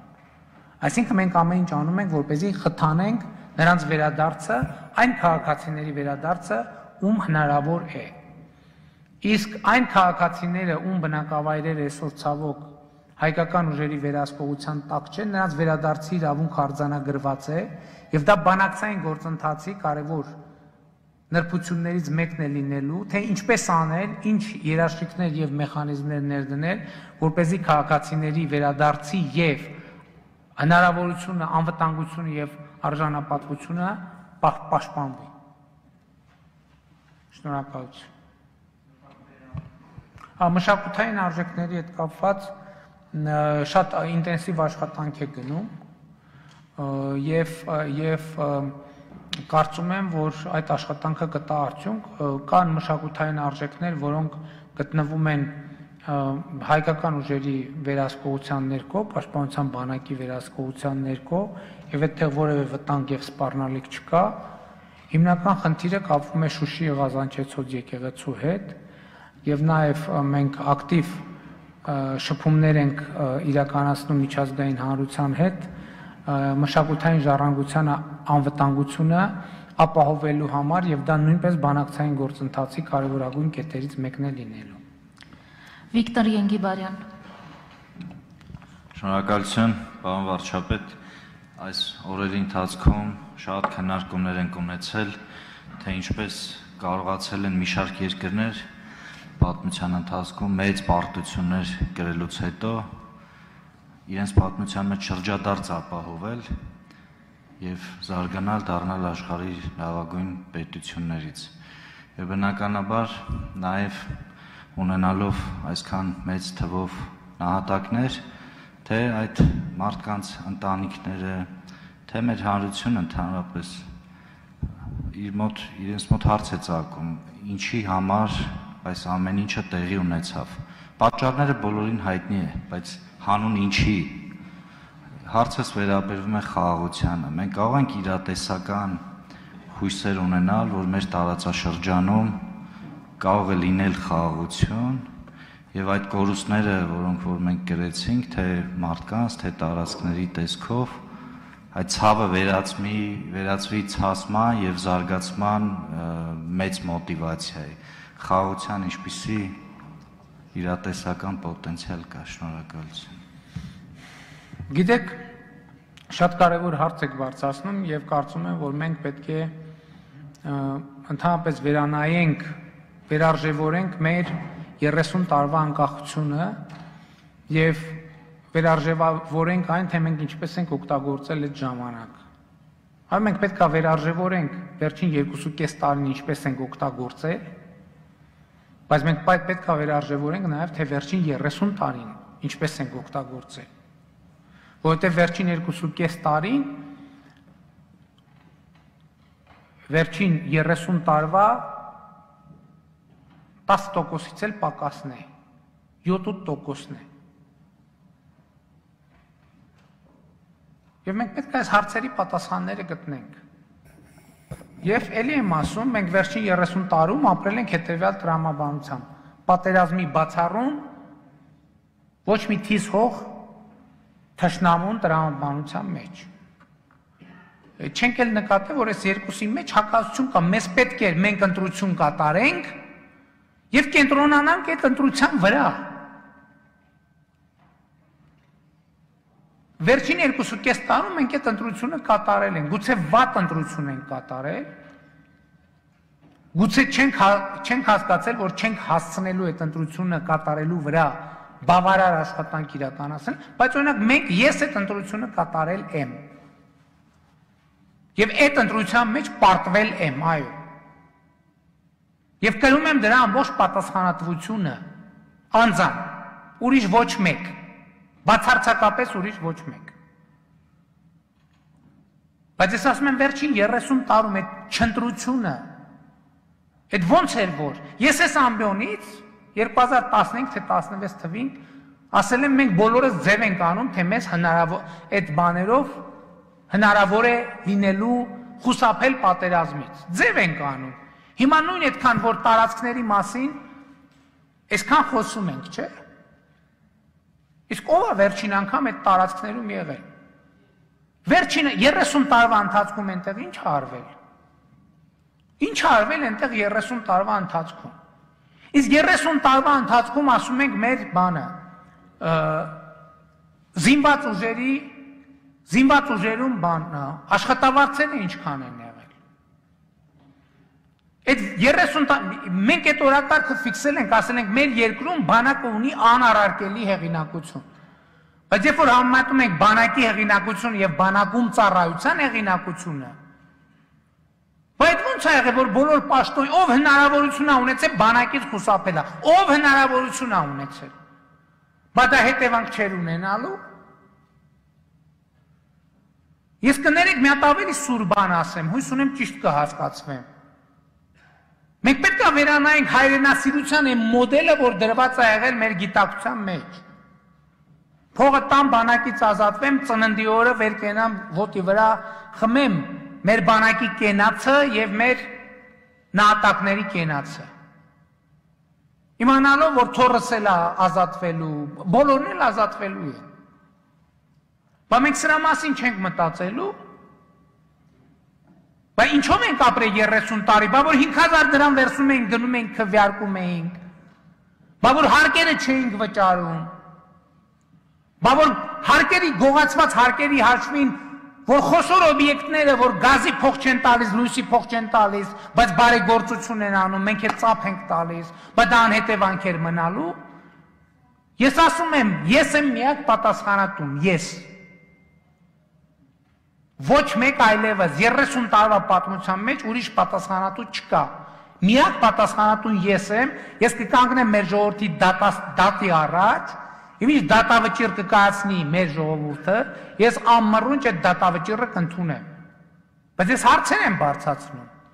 Ես պահանջում եմ, որ այդ հարցերի պատասխանները հնչեն։ Բա որ 30 տարի ես երկրում պետական պաշտոնը եղել է հարստություն դիզելու միջոց։ Ու մենք բոլորս դա իմացել ենք։ Բա դրա մասին չենք պատասխան չունենք տալու։ Այո, հանրությունը այսօր ինձնից պետք է կոնկրետ պատասխան պահանջի, բայց ես էլ ունեմ պատասխան պահանջելու շատ շատերից, այդ թվում ես 2.5 տարվա ընթացքի վերաբերյալ։ Մենք մսխել ենք մեր 30 տարին։ Կարող է 2.5 տարին էլ ենք մսխել։ Բայց 2.5 տարին 30 տարվա 10%-ն էլ քիչ է։ Եթե 30 տարի մսխելը մեզ համար դարել է արդեն կոդ մտածողության։ Այդ ոնց ենք մենք 2.5 տարվա ընթացքում 30 տարվա տրամաբանությունը շրջելու հակառակ։ Չնայած դա մեզ չի ազատում է պատասխանատվությունից։ Ես ընդհանրապես բարձրաձայն ուզում ենք մտածենք։ Ասում են Շուշին ծախել են։ Ո՞վ է ծախել Շուշին։ Շուշին եթե ծախել են վերջին 30 տարվա ընթացքում, որովհետև Շուշին մի դժբախտ, դժգույն քաղաք էր, մեզ պետք էր Շուշին։ Բա որ պետք էր ինչի էր այդ վիճակում։ Մեզ այդ տարածքները ազատագրված պետք էին, բայց եթե պետք էր ինչի է, հիմա էլ ինձ ասում են բան, այ ինչի գնացին Լեռնային Ղարաբաղի Արցախի նախագահի ինագուրացիան, ինչի Շուշիում արեցին։ Պատկերացնում եք 30 տարի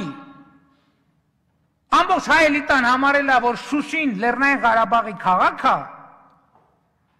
եւ Լեռնային Ղարաբաղի նախագահը, Արցախի նախագահ, իրավունք չունի ինձ միջոցառում անելու։ Այդտեղ է հանձնվել Շուշին։ Երբ որ վերնագրերում գրվել է, որ ինքը այստեղ է, բայց մտքերում ինքը այդտեղ չի եղել։ Որտեւ եթե այդտեղ ելներ, տենց հարց չէր ծագի։ Այդտեղն է, որ ասում են ուխտին նստած, ինչի՞ չեք կուզեք ուզմանեք է։ Բայց եթե ուխտին նստած կուզեք ման գալու, այդ ուխտը ձեր ինչին է պետք ժողովուրդ։ Դուք ուխտ եք ուզել, թե չեք ուզել։ Ինչ ներդրում է արվել, այս վերջին մի քանի տարում մի քանի նվիրյալ, այսինքն մի քանի նվիրյալ գործարարներ այնտեղ ներդրումներ են արել, այդ է եղել։ Իսկ ինչ է եղել ուրիշ։ Այդ տարածքները այդ ժամանակ չեն հանձնվել, հոկտեմբերին չեն հանձնվել։ Այդ տարածքները 30 տարի հանձնվել են, երբ որ այնտեղ մոլախոտ է աճել։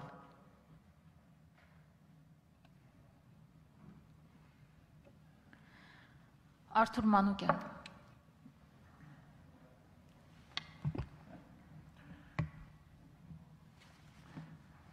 Ճիշտն ասած, շատ հիմա սխալների մասին խոսվեց եւ պատերազմի սկզբից, երբ որ պարզ էր, որ անընդհատությունների խնդիր ունենք եւ շատ երկար այս օրերի ընթացքում չլուծվեց եւ մոբի հետ կապված խնդիրներ ունենք, որ այդպես էլ չլուծվեցին, այսինքն մենք համակարգային եւ ինստիտուցիոնալ շատ լուրջ բացեր ունենք, որոնք շատ դժբախտ հետևանքներ ունեցան եւ արտաքին քաղաքականության մեջ ունենք լուրջ բացեր, որոնք ի հայտ եկան։ Ես կուզեմ իմանալ, մենք անընդհատ խոսում ենք պատասխանատվությունից, ես ուզում եմ իմանալ, թե պատասխանատուները երբ պիտի պատասխան տան եւ ինչ մեխանիզմով։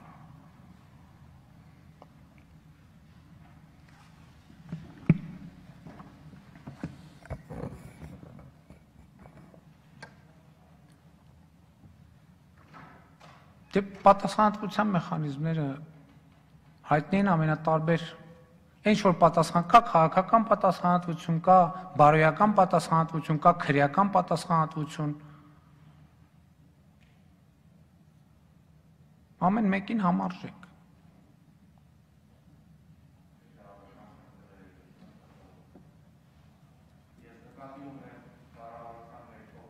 Լինելու են եւ երբ են լինելու։ Ես այո, լինելու են կառավարության մեջ փոփոխություններ։ Եվ երբ։ Գիտեք ինչ, այնպեսի փոփոխություններ լինելու են այնպես եւ այն ժամկետներում, որ ոչ թե ինքը ուղակի գործողություն անել ցույց տալու համար լինի, այլ ինքը նաեւ բովանդակային արդյունավետության եւ այլ փոփոխություններ լինի, բերի եւ այո, լինելու են փոփոխություններ։ Ձեր ասած հանգամանքների վերլուծության արդյունքում։ Այսինքն երևի ճիշտ է մի քիչ մտածել նոր անել, ոչ թե անել նոր մտածել։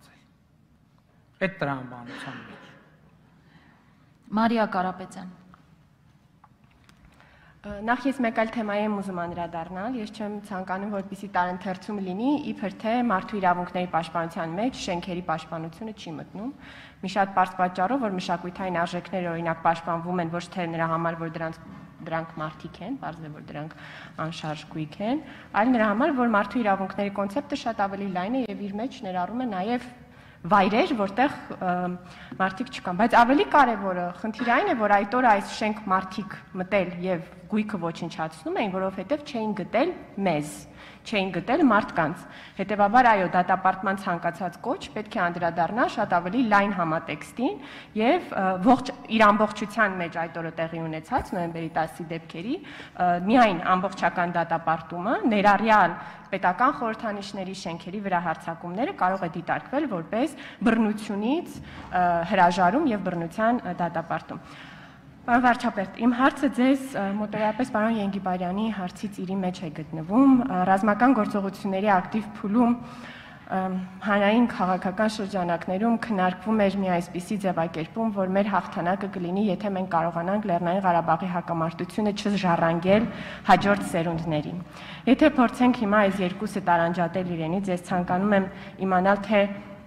որքան եք դուք տեսնում հնարավորությունները մոտ ապագայում ձևավորելու կոնցեպտ Լեռնային Ղարաբաղի հակամարտության քաղաքական լուծման հասնելու համար, որտեղ մենք քաղաքական լուծման կարծում եմ դեռևս չենք հասել, մի այնպիսի ճանապարհով, որ ապագա սերունդներին չժառանգենք այս խնդիրը եւ չհայտնվենք նույն ցիկլի մեջ, որի մեջ հայտնվել ենք 90-ական թվականներից մինչ այժմ եւ արդյոք հնարավոր է որևէ կերպ նաեւ ծավալել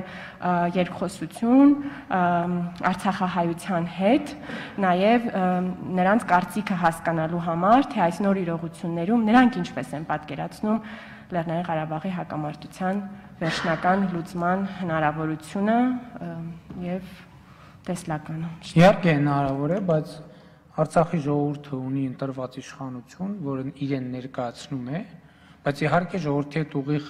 երկխոսությունը նույնպես շատ կարևոր է եւ տեղի կունենա անպայման եւ նաեւ նրանց իրավունքների պաշտպանությունը եւ այո իհարկե Լեռնային Ղարաբաղի հարցի վերջնական կարգավորումը պետք է լինի այն կարևոր նպատակը, որը մենք մեր առաջ դնենք, որպեսզի մենք այս կոնֆլիկտը հաջորդ սերնդին չժառանգենք։ Եթե եկել ենք հասել ենք այստեղ, ուրեմն պետք է հավաքենք մեր վճռականությունը եւ գնանք ամբողջական լուծումների, որպեսզի այս խնդրը չժառանգենք հաջորդ սերնդին եւ դրանով մենք մեծ ծառայություն մատուցած կլինենք այդ սերնդին։ Ուրիշ բան, որ այո, մենք պետք է կոնսոլիդացնենք մեր ամբողջ ներուժը, որպեսզի հնարավորինս լավ, հնարավորինս ընդունելի լուծման հասնենք։ Եվ այդ գործում Լեռնային Ղարաբաղի ժողովրդի դիրքորոշումը չափազանց կարևոր է։ Բայց լուծման համար ես տեսնում եմ մի բան, առաջինը մենք պետք է ամեն ինչ անենք, որ Լեռնային Ղարաբաղի ժողովուրդը ապրի Լեռնային Ղարաբաղում, Հայաստանի ժողովուրդը ապրի Հայաստանում, իրենց գա պաշտպանված, ունենա գործելու, ստեղծագործելու, արարելու, եկամուտներ ձևակերպելու, հարստանալու եւ հարստացնելու հնարավորություն եւ ստեղծարար աշխատանքի հնարավորություն, օրինակ, երբ որ ապագայի մասին ենք խոսում, չէ՞, այս բոլոր հարցերը որոնք մենք դեռ պետքա վերլուծենք, մեղավորներին, պատասխանատուներին բացահայտենք, բայց ինձ համար մի ակնհայտ իրողություն կա, որ մենք այս բոլոր խնդիրները, եթե բոլոր լայն դաշտից հավաքենք, բերենք, կենտրոնացնենք մի հատվածում, մի սեգմենտում, այդ սեգմենտի անունը կրթությունն է։ Այդ սեգմենտի անունը կրթությունն է։ Եթե մենք կրթության հարցը լուծած լինենք, ես չեմ ասում, 30 տարի որ ասում եմ սենց, այս ամեն ինչը եղավ։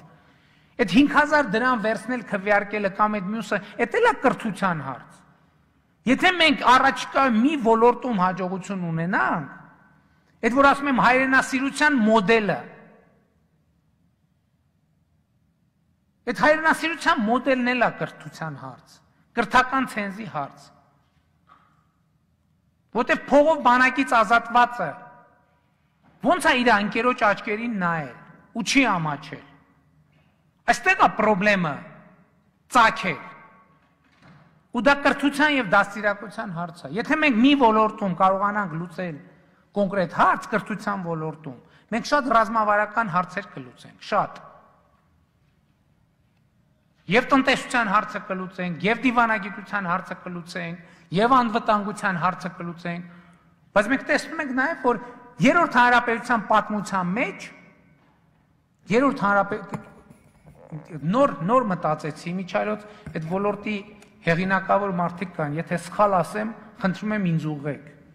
Բայց երրորդ հանրապետության պատմության մեջ ոչ մի անգամ չի հաջողվել նորմալ կրթության ոլորտի բարեփոխում իրականացնել, ոչ մի անգամ։ Սխալվում է։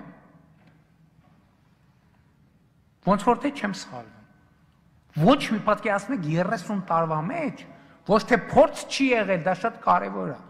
30 տարվա մեջ մենք ոչ մի անգամ կրթության ոլորտում համապարփակ բարեփոխում չենք իրականացրել։ 10 տարին սարքել ենք, 12 տարի, 12 տարին 4 տարի, 4 տարին 3 տարի, 3 տարին 6 տարի, բայց էական բովանդակային փոփոխություն տեղի չի ունեցել։ Երրորդ հանրապետության պատմության մեջ կրթության համակարգը եղել է քաղաքական, տվյալ օրվա համակարգի կցորդը։ Ու հիմա էլ չենք կարողանում իրականացնել։ Հիմա էլ չենք կարողանում իրականացնել նույն պատճառով։ Որովհետև այդ հայրենասիրության է մոդելը, որ պետքա փողը 10 ազատվես, ընդեղից փողը գրփես, այդտեղ փողը 10 ազատվես, որ ոտի վրա բանակի կենացը խմես, այդ դոմինանտ մոդելն է Հայաստանի Հանրապետությունում, դոմինանտ մոդելը։ Եվ միջև այդ մոդելից մենք չհրաժարվենք, մենք ձեր ասածից ոչ մի բան չենք ունենալու, ոչ մի բան, մենք ոչ մի ձեռքբերում չենք ունենալու։ Շնորհակալություն, հաջորդ հարցը Սոֆիա Հովսեփյան, համեցեք։ Շնորհակալություն։ Պարոն Փաշինյան, անկեղծ ասած, այս ամբողջ օրերի ընթացքում ես իմ անունից կարող եմ ասել եւ շատ մարդիկ, ովքեր ինձ այս հարցով են դիմել, ակնկալել ենք, որ գոնե պետք է փոխվի առաջին հերթին հռետորաբանությունը ժողովրդի հետ հաղորդակցման։ Սա ուղղակի կոչ եւ խնդրանք ձեզ ուղղված, որ խնդրում եմ ուղղակիորեն, որ այն ինչը կարող է ապակառուցողական քայլերի եւ գործողությունների գնալ, ուղղակի այս հռետորաբանությունը չօգտագործենք։ Հիմա այս կոնկրետ հարց եմ տալու, ակնկալելով կոնկրետ պատասխան, այն է, երբ ինչ ժամկետներում պետք է մենք ուղղակիորեն ազատվենք ոչ կառուցողական, ձեր նշած հայրենասիրության ինստիտուտը չկառուցող, ոչ մի քայլեր չանող եւ մի շարք այլ ոլորտներում որևէ այս 2.5 տարվա մասին եմ խոսում, հա, ես չեմ խոսելու 30 տարիների մասին, 2.5 տարիների մասին, ոչ մի կառուցողական քայլեր չարած նախարարների, փոխնախարարների եւ առհասարակ ոլորտի մասնագետներից։ Երբ պետք է գնանք գործուն քայլերի, որպեսզի այն տեսիլքը, որի մասին հենց հիմա դուք խոսում եք, այդ տեսիլքը ժողովուրդն էլ տեսնի եւ նաեւ ազգային ժողովի падգամավորներս տեսնենք։ Ես դեռ չեմ տեսնում։ Արդեն մենք ամսի 9-ից մինչև այսօր պետք է տեսնենք կոնկրետ քայլեր, որին ես ակնկալում եւ սպասում եմ։ Շնորհակալություն։ Ես այդ հարցին նախկին падգամավորների հարցերի պատասխան արձագանքեցի եւ ասացի, որ կարող են հետեւություններ։ Ինչ? Ոչ, ես կոնկրետ ժամկետ չեմ նշի։ Կարեն Համբարձումյան։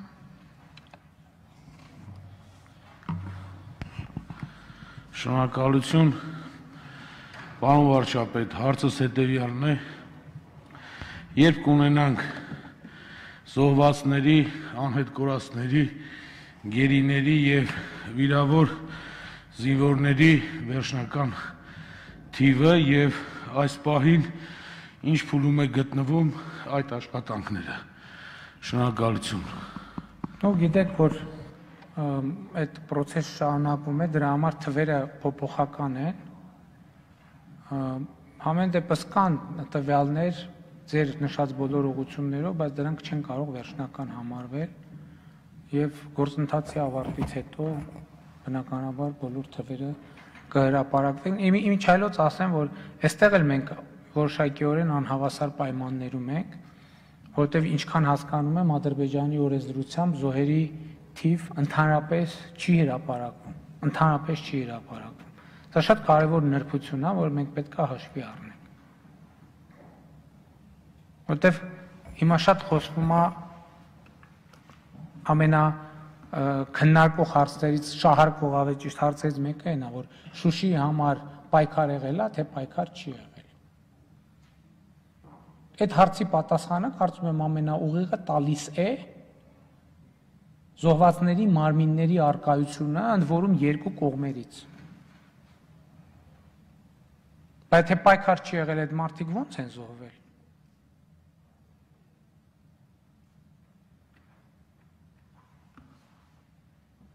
Շնորհակալություն։ Լիլիթ Ստեփանյան։ Շնորհակալություն, պարոն վարչապետ, միանգամից 3 հարց ունեմ։ Քաղաքական ուժերի հետ հնարավոր երկխոսություն սկսելու հետ կապված նշեցիք առնվազն 1 առանցքային պայման, որից հետո կարելի է process-ի մեկնարկը սկսել, արդեն մեկնարկը ստացված համարել, մինչ այդ կցանկանայի ձեզնից լսել, արդյոք որևէ քաղաքական ուժ կլինի խորհրդարանական թե արտախորհրդարանական ձեզ հետ խոսելու ցանկություն հայտնել է թե ոչ, եղել են արդյոք քաղաքական խորհրդատվություններ։ Երկրորդ, ես կցանկանայի, որպեսզի դուք հնարավորությունը օգտագործեիք եւ խոսեիք Սփյուռքի մասին, այս օրերին այն ինչ կատարեց հայկական Սփյուռքը կարծում եմ հերոսական դրվագներից կարելի է համարել եւ նա եւս մեկ անգամ ամրագրեց, որ անկախ իր բնակության վայրից նա շարունակում է մնալ հայ ժողովրդի օրգանական մասը եւ մեր անդավաճան գործընկերը։ Ես ցանկանում եմ առիթը օգտագործել եւ շնորհակալություն հայտնել հայկական Սփյուռքին այն ամենի համար, ինչ նա իրականություն դարձրեց պատերազմի օրերին, եւ այս համատեքստում հարցս այս ընթացքում Սփյուռքի հետ կապված որևէ նոր համագործակցության հեռանկար տեսել եք, թե ոչ, արդյոք կարելի է Սփյուռքի հետ համագործակցությունը դնել նոր ինստիտուցիոնալ հիմքերի վրա։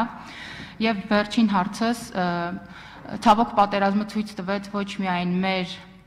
որոշակի բացերը, այլ նաև ցույց տվեց, որ մենք գործ ենք ունեցել գեոպոլիտիկ միֆերի հետ,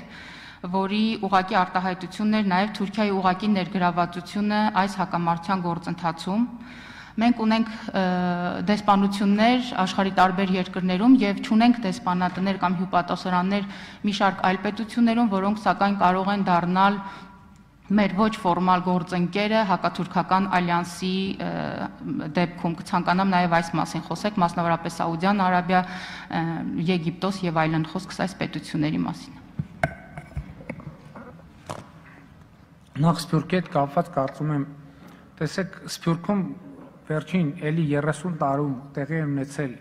կառուցվածքային փոփոխություններ, բայց Սփյուռքի հետ հարաբերություններում այդ կառուցվածքային փոփոխությունները չեն արտահայտվել։ Ինչ նկատի ունեմ։ Տեսեք 35-40 տարի առաջ Սփյուռքի 70 եւ ավելի տոկոսը սփյուռքահայության ինքը որևէ ձևով ընդգրկված էր Սփյուռքի որևէ կազմակերպության հետ առնչություն ուներ։ Ամենատարբեր կազմակերպությունների։ Այս 40 տարվա ընթացքում շատ էական փոփոխություն է տեղի ունեցել եւ հիմա մենք ունենք հայելային պատկեր, որ Սփյուռքի մեծամասնությունը ցավոք սփյուռքյան ինստիտուցիոնալ կյանքի հետ այդքան էլ ուժեղ առնչություն չունի եւ սա իրողություն է, որ մենք արձանագրել ենք եւ խնդիր ենք ձևակերպել Սփյուռքի հետ ինստիտուցիոնալ հարաբերությունները կառուցել հենց այս տրամաբանության մեջ։ բայց դա շատ նուրբ գործընթաց է, որը պետք է անել այնպես, որ ինքը օգուտ բերի եւ ոչ թե վնաս։ Ինչ վերաբերվում է Թուրքիային, այս ընթացքում բազմիցս ես իմ գնահատականները հնչեցրել եմ եւ նոր բան ավելացնելու անհրաժեշտություն այս բանին չեմ տեսնում։ Հայկ Գևորգյան։ Պարոն վարչապետ, իմ հարցին երևի պատասխանեցիք արդեն, բայց եթե լրացնելու բան կա այդ շրջանառվող փաստաթղթի հետ, որտեղ Շուշին չկա որպես պայման, եւ երկրորդը ակնկալվում է արդյոք հաղորդակցման ուղիների Թուրքիա, Նախիջևան եւ այդ տեսանկյունից դրանց շուրջ բանակցություններ էս փուլում կամ առաջիկայում։ Ես շնորհակալ եմ, բայց ինձ թվում է ես Շուշի հետ կապված հարցում ինչ որ բան լավ չեմ հասկանում։ Շուշին կա, Շուշին չկա, այդ դա ինչ որ ինձ թվում է ինչ որ առանձնահատուկ կոնտեքստ ունի, որ ես չեմ կարողանում ճշգրտել։ Ինչն է այդ կոնտեքստը, կարող եք օգնել ինձ, որպեսզի ավելի որպեսզի ամեն ինչ պարզ լինի։ Շուշի հարց եղել է բանակցային փուլում, Շուշի հարց չի եղել բանակցային փուլում։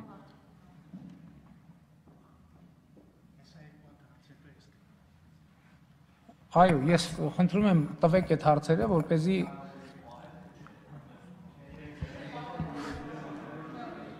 եթե հնարավոր էր պահել, կպահվեր։ Ես չէի ուզում ասեի, բայց այսօր վերջին 2 օրերին Շուշիից 300-ից ավել մեր զոհված հերոսների մարմինա դուրս բերվել։ 300-ից ավել։ Դուք պատկերացնում եք այդ ճակատամարտի մասշտաբը։ Իսկ մարդիկ կան հայտարարում են, որ ասում են գեներալները այդ բան են արել, հրաման են տվել չպայքարել Շուշի կամ քաղաքական ղեկավարությունը։ Բայց մարդիկ ում հրամանով են գնացել կռիվարը եւ զոհվել։ Հələ մի հատ էլ այդ մարդկանց հրավիրում են քնչական մարմիններ, ասում են, եթե դավաճանություն ա եղել, պետք է բացվի, չէ՞ ժողովուրդ ջան, այդ դավաճանությունը։ Դավաճան իր արժանի գնահատականին պետք է արժանանա, թե չէ։ Գնում են ցուցմունքներում ասում, չգիտեմ, հորեղբորս տղեն, ինչ որ միտեղ նստած էինք, մարդիկ եկան 2 անհայտ մեզ, սենց արտահայտություն արեցին, թողեցին գնացին։ Բա կարելի է այս մակարդակով։ Ինչ վերաբերում է կոմունիկացիաներին, այո, այդ թղթում արձանագրված է, որ տրանսպորտային ուղիները պետք է ապաշրջափակվեն եւ դրա ավելի կոնկրետայնացումը, տեղայնացումը հետագա բանակցությունների հարցավ ենթադրվում է եւ երկաթուղին եւ ճանապարհները պետք է դեբլոկադայի ենթարկվեն։ Բայց էլ եմ ասում, դա հետագա բանակցությունների հարց է։ Ռուբեն Ռուբինյան։ Շնորհակալություն, պարոն վարչապետ, Շուշիի հետ կապված հարցը հետևյալն է. դուք ձեր ելույթում կամ հարցին պատասխանելիս նշեցիք, որ պատերազմը հնարավոր կարող էր լինել կանխել կամ կանգնացնել, եթե կամ այն պայմաններում, որ կուզեին Շուշին։ Եվ ձեր ելույթի ժամանակ արտգործնախարարության խոսնակը գրառում է կատարել, որտեղ ասել է, որ խաղաղ գործընթացի որևէ փուլում չի եղել Շուշի քաղաքից հրաժարվելու հարց։ Եվ այս գրառումը տարընթերցումների տեղ է տվել։ Խնդրեի հավելյալ պարզաբանեիք խաղաղ գործընթացի մասով Շուշիի հետ կապված հարցերը եւ դրան հաջորդած պատերազմի ընթացքում։ Ես Տիկին Հայրապետյանի հարցինի պատասխան արդեն այդ ասացի, այդ հարցին պատասխանեցի։ Ինչ նկատի ունեի։ Նկատի ունեի այդ խաղաղ գործընթացում այդ փաթեթներում, որոնք չեն ընդունվել, միշտ եղել է փախստականների վերադարձի հարց, փախստականների եւ բռնի տեղահանվածների հարց։ Եվ երբ որ աշխատանքային մակարդակում պարզաբանումներ ենք փորձել ստանալ, թե այս կամ այն կետում ինչն է, որ ընդունելի կարող լինի, կարող է դարձնել եւ ինչ է նկատի առնվում, այդ կետի ներքո միշտ նկատի է առնվել ադրբեջանական կողմից որ առնվազն Շուշի պետքա մեր փախստականները վերադառնան միշտ։ Եվ երկրորդը պատերազմի մեկնարկից ի վեր, երբ որ եղել են տարբերակներ, թե ինչ տարբերակներով մենք կարող ենք գալ համաձայնության, որ պատերազմը կանգնի, եթե ոչ ամենասկզբում X պահից, ես հիմա կարող ենք ստուգել, գուցե 5 օրից, 6 օրից, 7 օրից, Շուշին որպես նախապայման պատերազմի դադարեցման հայտնվել է օրակարգում։ Եվ սա անհերքելի փաստ է։ Իմ ասած առաջինն էլ է անհերքելի փաստ, երկրորդն էլ է անհերքելի փաստ։ Եվ երբ որ ասում են խաղաղ գործընթացում, էլի իմ ասում եք փաթեթն է տենց էր, լուծեիք հարցը բա։ Ինչի՞ չի լուծվել, եթե տենց լավ տարբերակ կար, ինչի՞ չի լուծվել։ Եվ վերջին 30 տարում, եւ վերջին 2.5 տարում։ Բա լուծեիք։ Այդտենց լավ տարբերակներ են եղել թղթի վրա սիրուն գրած ու Հայաստանը հրաժարվել, հա։ Ուրեմն ով որ տենց բան ասում, հիմա կգա եւ իմ առաջ պատասխան կտա։ Թե բա տենց լավ տարբերակներ են եղել, չի ասվել այդ տարբերակների մասին։ Չի ստորագրվել այդ տարբերակը։ Ուրեմն կենթարկվեն պատասխանատվության այդ անպատասխանատու վերաբերմունքի մասին, որ տենց լավ տարբերակներ են ունեցել ու չեն եկել ասել, բայց տենց լավ տարբերակներ ունենք, եկեք ընդունենք։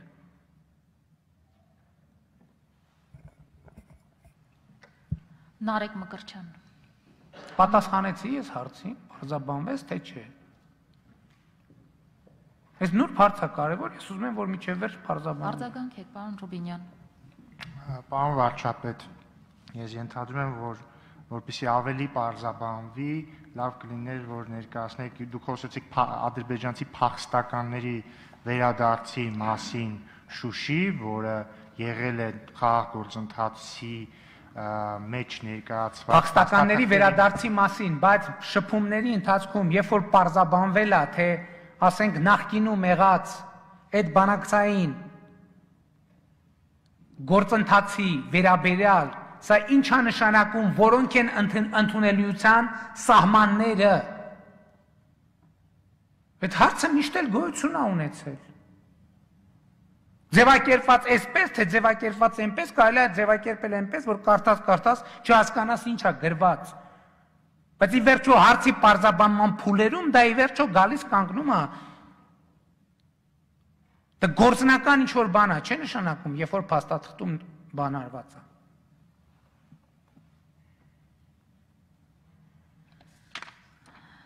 Եվ ես առիթով ասեմ, որ արտաքին գործերի նախարարին աշխատանքից ազատելու որոշում եմ կայացրել։ Նազելի Բաղդասարյան։ Պարոն վարչապետ, օրերս տարբեր քաղաքական ուժերի կողմից հնչեցված հայտարարությունները, որ նրանք որևէ կերպ ծանոթ չեն այն պայմաններին, որոնք առաջարկվել են պատերազմը դադարեցնելու համար հայկական կողմին, Ժառանգության կուսակցության ներկայացուցիչ Նարինե Դիլբարյանը նշել է, որ ընդդիմության ներկայացուցիչները տեղյակ են եղել քննարկվող փաստաթղթին ընդհանուր մոդելներով։ Ես ուզում եմ, որ խոսեք այս մասին եւ մեկ խնդրանք ունեմ, որպեսզի կառավարությունը հայտարարի համազգային սգո օր, խոնարհվեն Հայաստանի պետական դրոշները եւ այդ օրը լինի միասնության օր բոլորիս համար, անկախ քաղաքական հայացքներից։ Գիտեք, ես այսօր արդեն հայտարարել եմ դրա մասին եւ ուղղակի պարզապես կարծում եմ, որ ճիշտ կլինի, որ մենք մարմինները դուրս բերենք դաշտից եւ երբ որ այդ գործը ավարտենք, ես չեմ կարծում, թե ճիշտ է, որ մարմինները դաշտում գտնվելով այդպիսի, որտեվ ի վերջո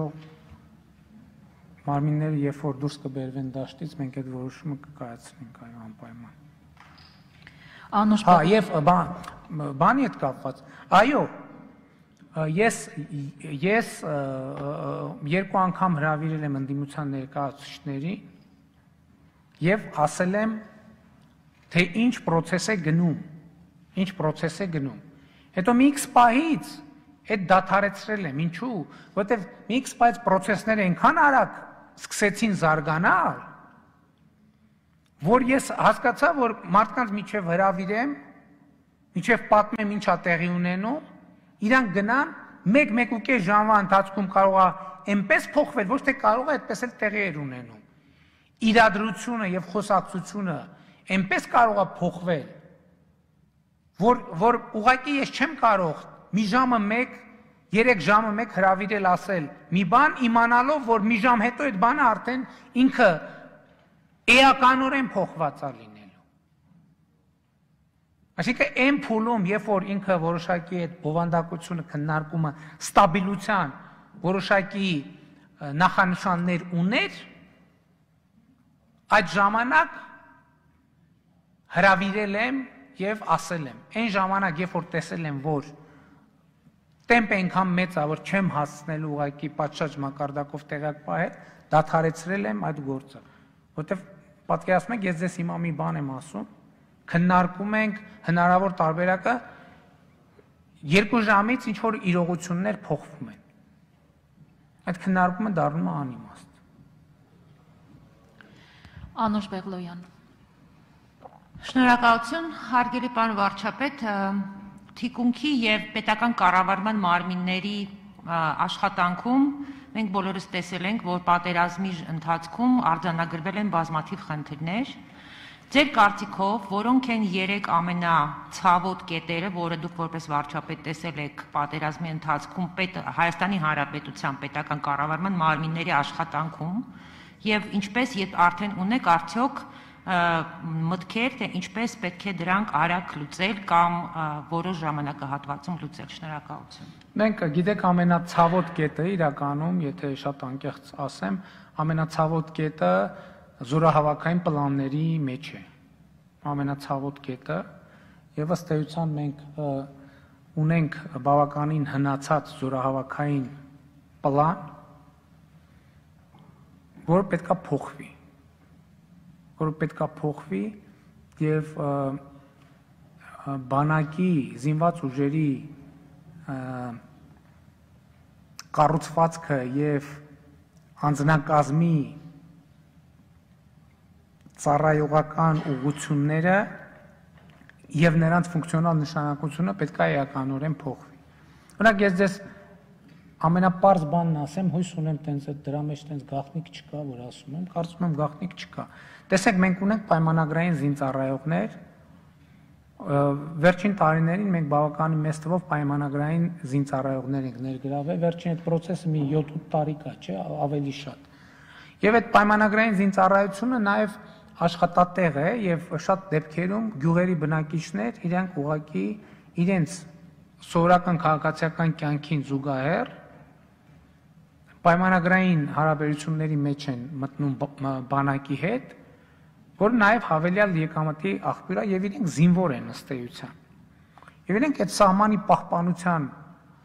գործում եւ նույնիսկ սահմանի պաշտպանության գործում բավականին լավ դերակատարում ունենում են։ Բայց պատերազմական իրավիճակում, երբ որ խնդիրը առաջանում իրենց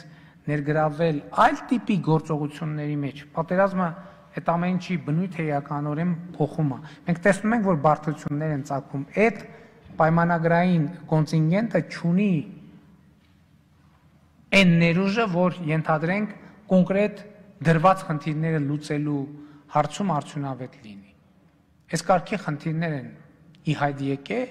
որը միջայլոց ասեմ այնպես չի, որ դա նախկինում բացահայտված չէր։ 2019 թվականից բավականին այս ուղղությամբ կառուցվածքային էական փոփոխություններ էին տեղի ունենում, որոնք մասնավորապես 3-րդ բանակային կորպուսի հատվածում լիարժեք կերպով տեղի ունեցան եւ process-ը շարունակվում էր եւ պիտի շարունակվեր տեղի ունենալ։ Հարգելի գործընկերներ, մենք ժամը 4-ին ավարտելու ենք, քանի որ 2 ժամ էր նախատեսված հանդիպումը եւ նաեւ խորհրդի նիստ ունենք։ Գուցե վերջին հարցերը հասցնենք Հովանես Սիգիցյան։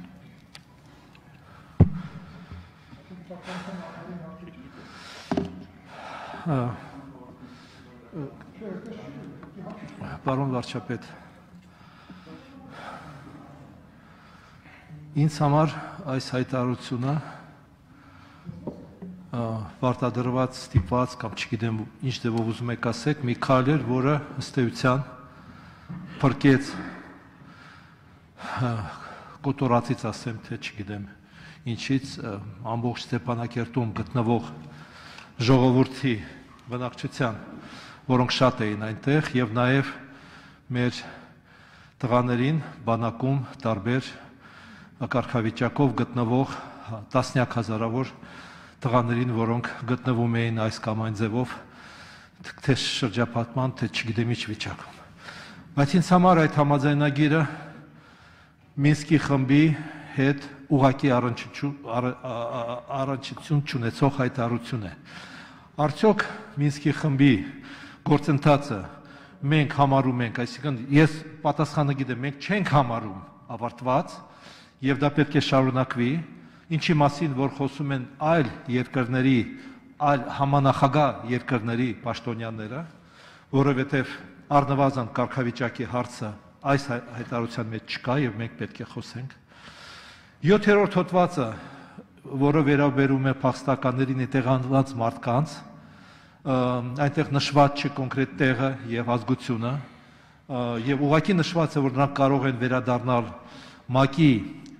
հանձնակատարի, չգիտեմ, ներքո, եւ հիմա օրինակ Հադրութի բնակչությունը պահանջում է ՄԱԿ-ի գրասենյակից ապահովել այն, արդյոք այդ ուղղությամբ մենք պետք է աշխատենք եւ պետք է շարունակենք աշխատենք, որովհետեւ ի վերջո այդ մարդկանց տները կան այնտեղ եւ նրանք կարող է եւ պետք է վերադառնան։ Եվ ամենակարևորը, այս հայտարարության մեջ 3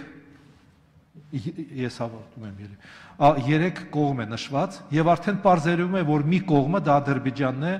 չի կարող իրականացնել ամեն ինչը։ Նայեք, Թուրքիան արդեն հայտարարում է, որ զորք է մտցնելու Ղարաբաղ, այսինքն մոնիտորինգ եւ այլն։ Այսօր Ալիևը հայտարարություն արել, Ռուսաստանը ասում է ոչ, Էրդողանը շարունակում է պնդել եւ Ալիևը ասում է այնտեղ տեղավորվի։ Դա խախտում է այդ հայտարարության։ Ինձ համար մեր բանակը, մեր դիվանագիտական բանակը, մենք այստեղ մեզ համար պատերազմը ցանկացած պահին կարող է շարունակվի ոչ թե ռազմական ձևով, այլ թեկուզ այն բանով, որ կողմը չի պահում իր պարտավորությունները։ Իրանը հարց է բարձրացնում, ուր են ինչու դուրս չեն գալիս այն ինչու չեն դուրս գալիս այն բաները ահաբեկիչները։ Այդ հարցը այսօր Մարիա Զախարովան է բարձրացնում։ Պարզը մենք չենք կարող դա անել, բայց դա կա։ Բայց հարցս այդ չի, հարցս հետևյալն է. ո՞նց եք տեսնում Մինսկի խմբի հետագա աշխատանքը եւ արդյոք դա հնարավոր է իրականացնել եւ շարունակել Մինսկի խմբի համանախագահների համատեղ գործողությունները, չգիտեմ, կարգավիճակ եւ այլ կարգավորման համար։ Շնորհակալություն։ Դա օրակարգի կարևոր հարցերից մեկն է եւ ուզում եմ ասել, որ այդ թեմայով մենք հաղորդակցության մեջ ենք Ֆրանսիայի նախագահի հետ, նաեւ Ռուսաստանի նախագահի հետ ենք քննարկում այդ իրավիճակը եւ հնարավորություն։ Իմ կարծիքն այն է, որ այո, իհարկե Մինսկի խմբի համանախագահության գործունեությունը պետք է շարունակվի, որպեսզի ձեր ասած բոլոր հարցերը պատշաճ ձևով լուծում ստանան։ Հարգելի գործընկերներ, ավարտում ենք այսօրվա հանդիպումը, ժամանակը սպառվեց, պարոն Վարշավետ։ Շնորհակալ եմ, ես կարծում եմ, որ իհարկե թեման այնքան ծավալուն է, որ չեմ կարծում, թե դեռ 1-2 քննարկումով կսպառենք այս թեման։ Ուզում եմ շնորհակալություն հայտնել եւ պատրաստակամությունս հայտնել, որ միշտ ցանկացած պայմանավորվածությունների շրջանակում էլի այս ֆորմատով հարցերի կպատասխանենք։ Ուղղակի կլինեն հարցեր, բնականաբար, որոնց գուցե թե խնդրենք հիմա առնվազն դրմբաց ռեժիմով չպատասխանել եւ դրանց անդրադառնալ դրմբաց ռեժիմով 1-2 ամսվա ընթացքում։ Այո, դրմփակ։ Այո, դրմփակ։ Շնորհակալություն ձեր պատրաստակամության համար։